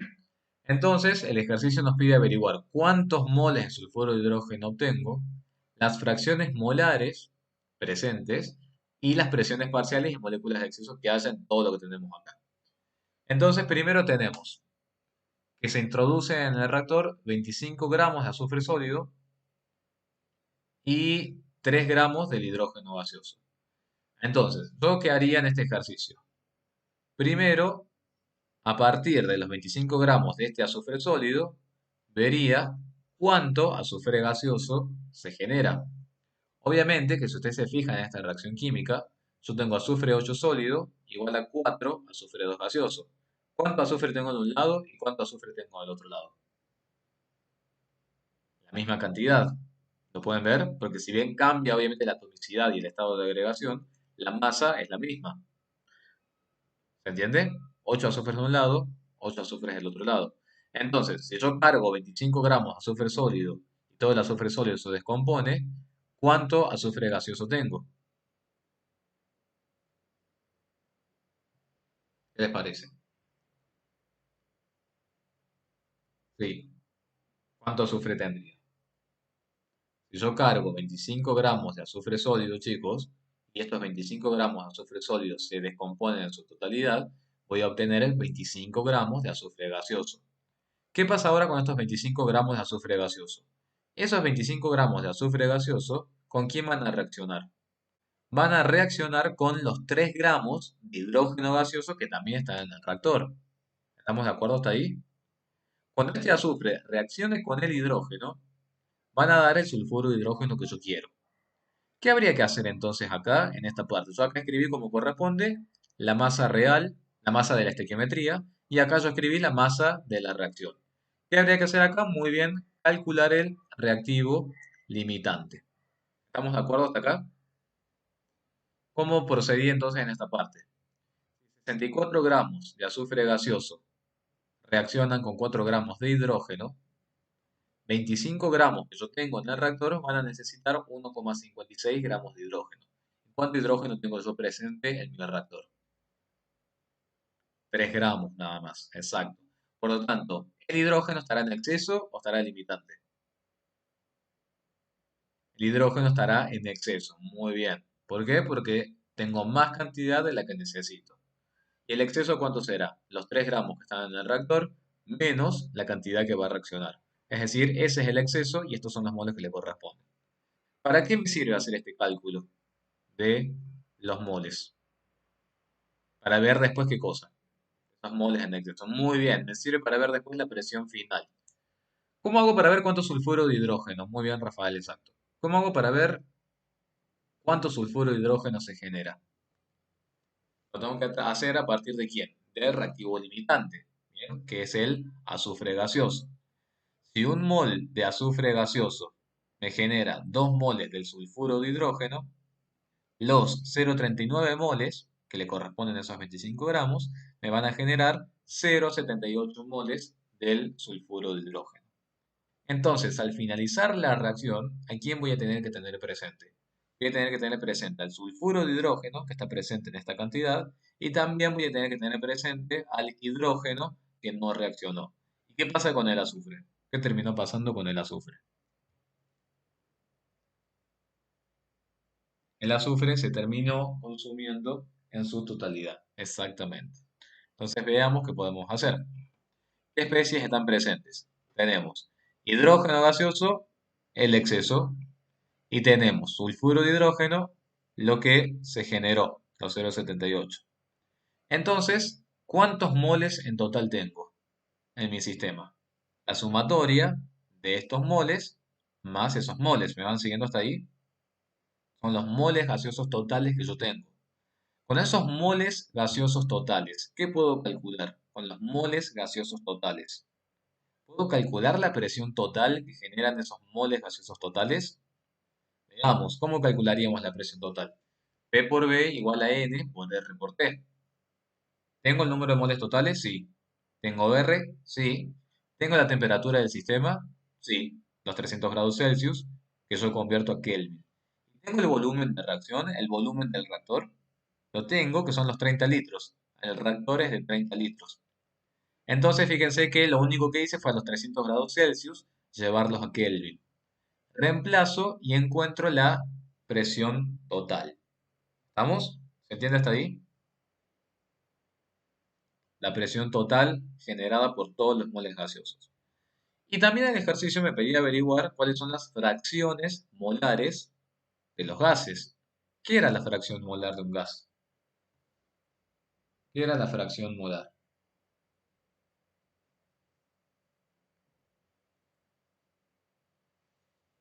La fracción molar daba una cuenta de la participación del gas en la mezcla gaseosa total. La fracción molar es cuánto participa o con cuánto contribuye cada gas individual en el conjunto total. ¿Cuáles eran las formulitas? Muy bien, las formulitas de la fracción molar era primero los moles individuales de la especie dividido los moles totales. Los moles individuales no los tengo, porque es lo que calculé antes. Y los moles totales también lo tengo, porque es la sumatoria de los dos. Si yo hago esa relación, esa cuenta, si ustedes se fijan, fracción molar de hidrógeno, fracción molar de sulfuro, llegaré a 0,48 y 0,52. ¿Qué era igual la sumatoria de las fracciones molares? Siempre. 1. Muy bien. 1 es la sumatoria. Exactamente. Y si yo quisiera calcular ahora las presiones parciales, que las presiones parciales recuerden también, es cuánto contribuye el gas individual a la presión total. ¿Qué podría hacer para calcular las presiones parciales de cada gas? Recuerden que la presión parcial se puede calcular multiplicando la presión total por la fracción molar del gas. ¿Estamos? O también dicho en otros términos, la fracción molar también es la presión parcial sobre la presión total. La fracción molar del hidrógeno yo la tengo, que es 1,048. La presión total yo la tengo, porque la acabo de calcular. Y lo mismo pasa con el sulfuro de hidrógeno. ¿Y a qué conclusión llego? Que el hidrógeno, a esta presión de 2,34, el hidrógeno contribuye únicamente con 1,13 aproximadamente, y que a esta presión total de 2,3, el sulfuro contribuye con una presión de 1,2 aproximadamente. Bueno, y acá había simplemente, como para trabajar un poquito con la primera parte de estequiometría, lo que hemos estado viendo, que me decía, bueno, ¿cuántas moléculas representan estos moles en exceso? ¿Cómo sería eso? Es como para recordar lo que vimos al principio del principio del principio. En un mol, ¿cuántas moléculas hay? Muy bien, exactamente, el número de Avogadro. En un mol tienen 6,02 por 10 a la 23 moléculas. En esos moles, si esto lo multiplican por 6,02 por 10 a la 23, van a obtener que en exceso tienen 4,3 por 10 a la 23 moléculas de hidrógeno. Y nada más, este por ejemplo es un ejercicio clásico de examen. No sé, Brandon, si lo puedo usar en español, la verdad no tengo idea. Puede ser que es una forma para traducirlo. Puede ser que es una forma para traducirlo, la verdad no tengo idea cómo se hace. Creo que lo descargué hace poco. ¿Estamos de acuerdo? Entonces, este ejercicio es típico de examen. Bien, para que no se equivoquen. ¿Cuál era la clave acá, si ustedes se fijan? El azufre elemental, sí, el azufre cuando es sólido, cuando les dice que es sólido, siempre lo escriben como azufre 8 sólido. Y cuando está gaseoso, lo escriben azufre 2. Así como tienen la otra reglita para el fósforo. ¿Cómo era el fósforo por lo general? El fósforo 4, exactamente. Lo mismo pasa con el azufre, lo escriben como azufre 8. Bien, bueno, este ejercicio no es complicado, pero había que darse cuenta, sobre todo de esta primera parte, que tienen dos reacciones químicas. Cuando tienen dos reacciones químicas se puede pasar y se tienen que dar cuenta, es como el circuito de la reacción. Bien, bueno, queda, a ver, este ejercicio les dije que no lo podemos hacer. Este ejercicio estaría bueno que lo vean ustedes. Y si tienen algún problema me lo comentan. Es para determinar una pureza, así que lo podrían ver ustedes tranquilos y tranquilas y me dicen mañana. Y vamos a cerrar la clase de hoy, así que este ejercicio lo pueden ver, excepto la parte de solución. La parte de solución la vamos a ver después. Y vamos a cerrar hoy con este ejercicio 8, el ejercicio de gases, que yo entiendo que les haya dado un par de dolores de cabeza. Es entendible, porque no está tan claro el ejercicio como a mí me gustaría, pero bueno, vamos a hacer una interpretación. Podemos hacer el ejercicio y quieren preguntar otra cosa.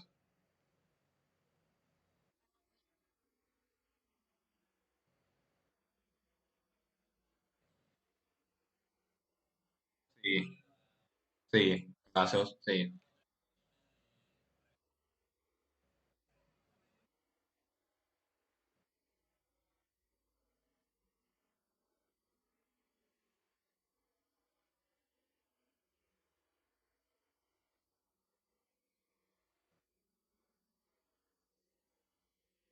Es que en termodinámica todo el tiempo vamos a estar trabajando con más de una reacción.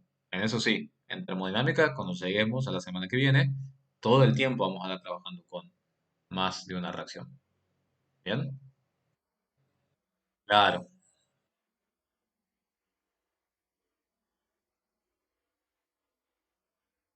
claro,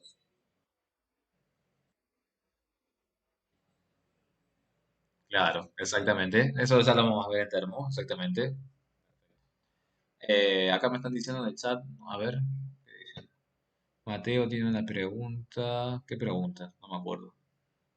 Sí, creo que la respondí. Me parece que la había respondido. Sí, creo que había respondido. Perfecto. Genial. Bien, fíjense el ejercicio 8 lo que dice. En un recipiente de 2 litros de capacidad, o sea, ustedes vayan leyendo, o sea, yo lo voy a ir leyendo y ustedes vayan viendo el esquema en todo caso, para que se puedan imaginar. En un recipiente de 2 litros de capacidad se recogen 5 litros de oxígeno a 2 atmósferas de presión y 10 litros de nitrógeno a 4 atmósferas de presión. Entonces, rebobinemos. En un recipiente de 2 litros se recogen, por un lado, 5 litros de oxígeno y por otro lado, 10 litros de nitrógeno. A esta presión y a esta presión. Yo sé que ustedes les pueden llegar a pensar, ¿Cómo puede ser que un recipiente de 2 litros pueda obtener 5 litros de oxígeno y 10 litros de nitrógeno? Creo que esa puede ser la principal inconsistencia. Ahora les voy a decir por qué. Y estos 298 kelvin, que si ustedes siguen leyendo, se van a dar cuenta que dice en una parte, la temperatura permanece constante a 25 grados Celsius. Entonces son directamente los 298 kelvin. ¿Estamos? ¿Qué pasa en esta parte acá? Claro, exactamente. Cuando ustedes van a recuperar ese oxígeno, tienen que considerar varias cosas que puede ser que eso haga que se modifiquen estos 2 litros del recipiente inicial. Recuerden, cuando ustedes están trabajando con gases, tienen que ver también en qué lugar almacenan ese gas que ustedes están recogiendo de otro recipiente. ¿Qué es lo que importa en realidad del gas que se recoge de un recipiente? Con las cantidades que ustedes tienen acá, más allá del volumen este que está acá y este volumen que está acá, lo que importa es la cantidad de masa que ustedes tienen de ese gas y que esa masa, más allá del volumen, va a ser la masa que también ha estado presente antes acá en el sistema. ¿Estamos? ¿Se entiende esa primera parte? Más allá del volumen que esté acá y del volumen que esté acá, lo que importa del oxígeno, lo que importa del nitrógeno, es la masa que está contenida acá. Porque esa masa es también la que va a estar estuvo contenida en este recipiente de 2 litros. Bien, eso como primer punto. El primer punto es ver cuántos moles de oxígeno tengo acá y cuántos moles de nitrógeno tengo acá. ¿Puedo hacer ese cálculo? Bien, perfecto. ¿Tengo todos los datos? Sí. ¿Cómo lo hago? A partir de la ecuación de estado de los gases ideales. P por B igual a N por R por T. Si yo despejo N, me va a quedar presión, que fíjense que no está resuelto porque se lo estoy comentando. ¿La presión cuál sería? Los, mejor dicho, 2 atmósferas. El volumen serían los 5 litros. R, la que todos conocemos, y T serían los 298 Kelvin. Lo mismo para el nitrógeno, si yo despejo acá, la presión sería 4, el volumen sería 10, R sería los 0,082 y T sería los 25 grados Celsius. A ustedes, exactamente Santiago, lo que les importa es la cantidad o moles o masa del gas que tengan, más allá del volumen, porque esta es una circunstancia que cambia y se afecta muy fácilmente cuando estamos trabajando con gases. En cambio, lo que va a permanecer siempre constante es la masa. Vieron que en los ejercicios que hicimos antes, que teníamos la masa esta de vapor saturado, que dice que después se comprime y demás, fíjense que siempre el valor de la masa permaneció inalterado. Es la misma masa que después la que se comprime a una mayor presión, a un menor volumen y demás. Por eso es tan importante conocer la masa o moles de los gases. ¿Qué hice después? Una vez que ya conozco cuánto extraje de cada gas. ¿Qué calculé? Los moles, ¿y para qué hice esto? Para calcular qué cosa. Los números de moles totales y con esos números de moles totales puedo calcular la presión total que hubieran ejercido esos gases en el recipiente de 2 litros. ¿Vamos? Yo con esta cantidad calculé, bueno, ¿cuánto oxígeno tengo acá? Tengo esta cantidad de oxígeno. ¿Cuánto nitrógeno tengo acá? Tengo esta cantidad de nitrógeno. La sumatoria de los dos, de las dos masas, de los dos moles, cuando han estado en el recipiente de 2 litros, han ejercido una presión total. ¿Cómo calculé esa presión total? Con el número de moles totales, que es la sumatoria de los dos, por R por T, sobre el volumen de 2 litros. ¿Por qué sobre el volumen de 2 litros? Porque estoy averiguando qué presión ejercían estos gases cuando estaban contenidos en el recipiente de 2 litros. ¿Está claro hasta ahí? Bien. ¿Qué me pedía averiguar el ejercicio? Me pedía averiguar la presión final en el recipiente. Pero antes, ¿qué me está diciendo? Antes de calcular la presión final. Me está diciendo que se dejaron escapar 25 litros de la mezcla a una atmósfera. Si se dejaron escapar 25 litros de mezcla a una atmósfera, quiere decir que hay moles que se están escapando. Hay moles que están saliendo. ¿Sí o no? Exactamente. ¿Me van siguiendo? ¿Puedo calcular los moles que se están escapando? Me están diciendo que se escapan 25 litros y a una atmósfera. Puedo despejar de acá el número de moles del escape. La presión va a ser una atmósfera, porque es la presión en la cual se escapan los gases. El volumen, ¿cuánto se está escapando? Se están escapando 25 litros. R, ya sabemos, y la temperatura, los 298. Con el número de moles totales iniciales que yo tenía, a esos números moles totales iniciales le tengo que restar el número de moles que se está escapando, ¿sí o no? ¿Me siguen? Con esos números de moles finales que finalmente me quedan adentro del reactor, ¿qué voy a calcular? Con esos números de moles finales, ¿qué voy a terminar calculando? La presión final del recipiente. Exactamente. Es decir que con el número de moles finales, ¿cómo despejarían la presión ahí?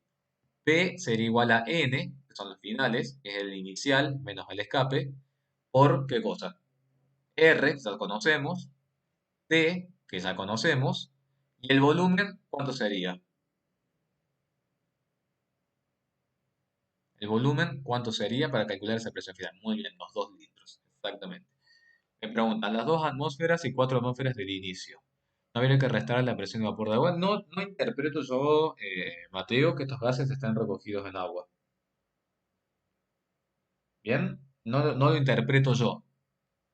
Por eso no le resté la presión de vapor del agua. Pero si hubiera sido como vos decís, perfectamente sí, habría que restarle esa presión de vapor del agua. ¿Estamos?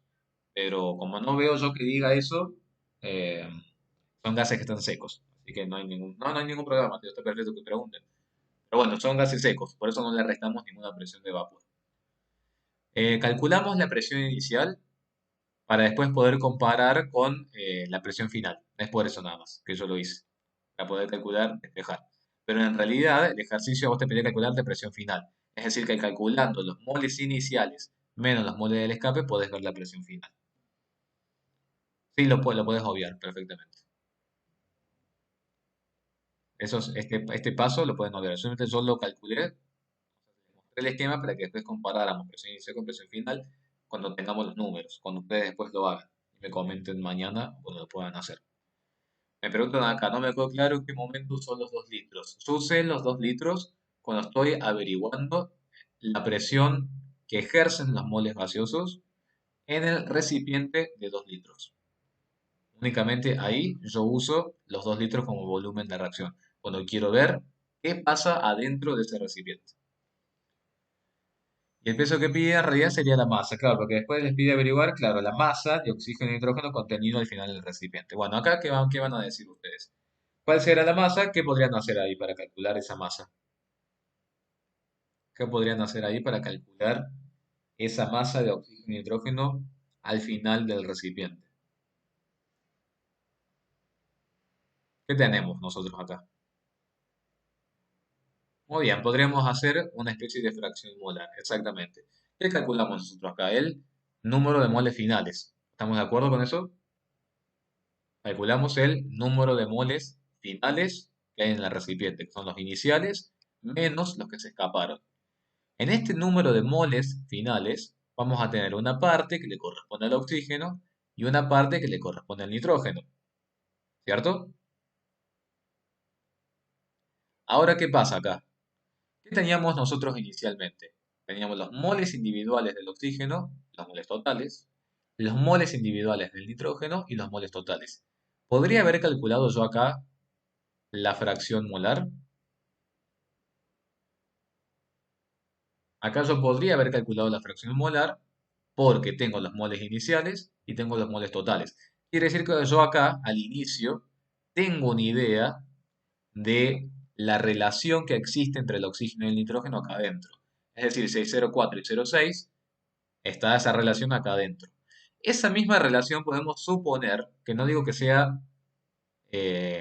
que sea 100% así de cierto, pero podemos suponer que esa relación que estaba acá al inicio es la misma relación que vamos a tener al finalizar el proceso. ¿Por qué? Porque no hubo ninguna reacción química en realidad. Simplemente se dejaron escapar cierta cantidad de moles. Pero la relación que había al inicio, las fracciones molares que había al inicio, podríamos decir, muy redondeando y aproximando, que es la misma relación que va a haber después en el número de moles finales que queda. ¿Estamos? Eso es una forma de calcularlo, para que lo puedan verificar.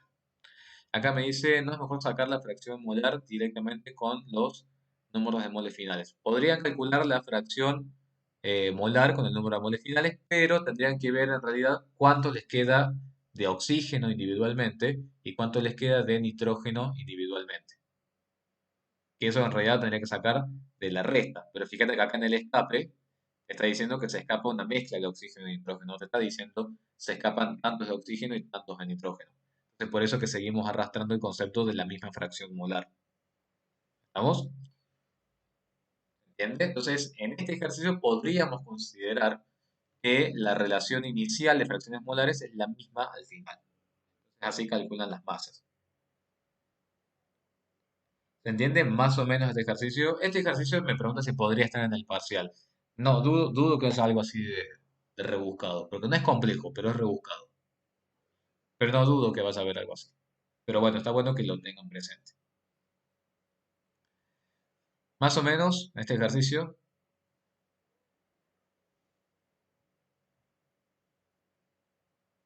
¿quieren preguntar algo sobre ese ejercicio? La parte de las masas. ¿Qué parte no se entendió de las masas? En realidad, Ulises, la parte de las masas simplemente es lo siguiente. Las fracciones molares iniciales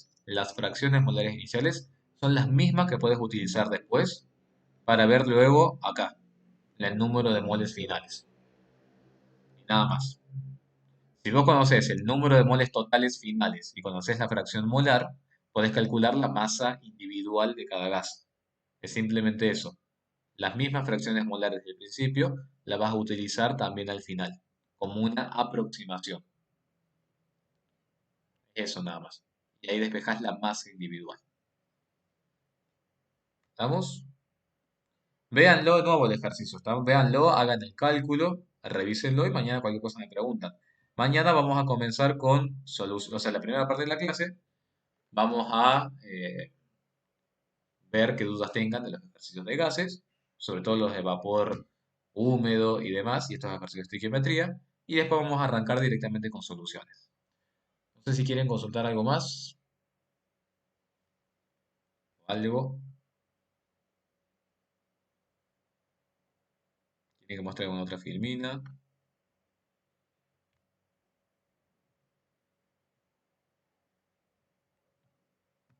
Si no, nos veríamos mañana entonces directamente. Perfecto. Bueno, no, gracias a ustedes, chicos. Gracias a ustedes. Estudien, descansen ahora, que les sea leve la parte teórica. Y nosotros nos vemos mañana. Bien, hasta mañana, chicos. Bueno, chao, chao. Sí.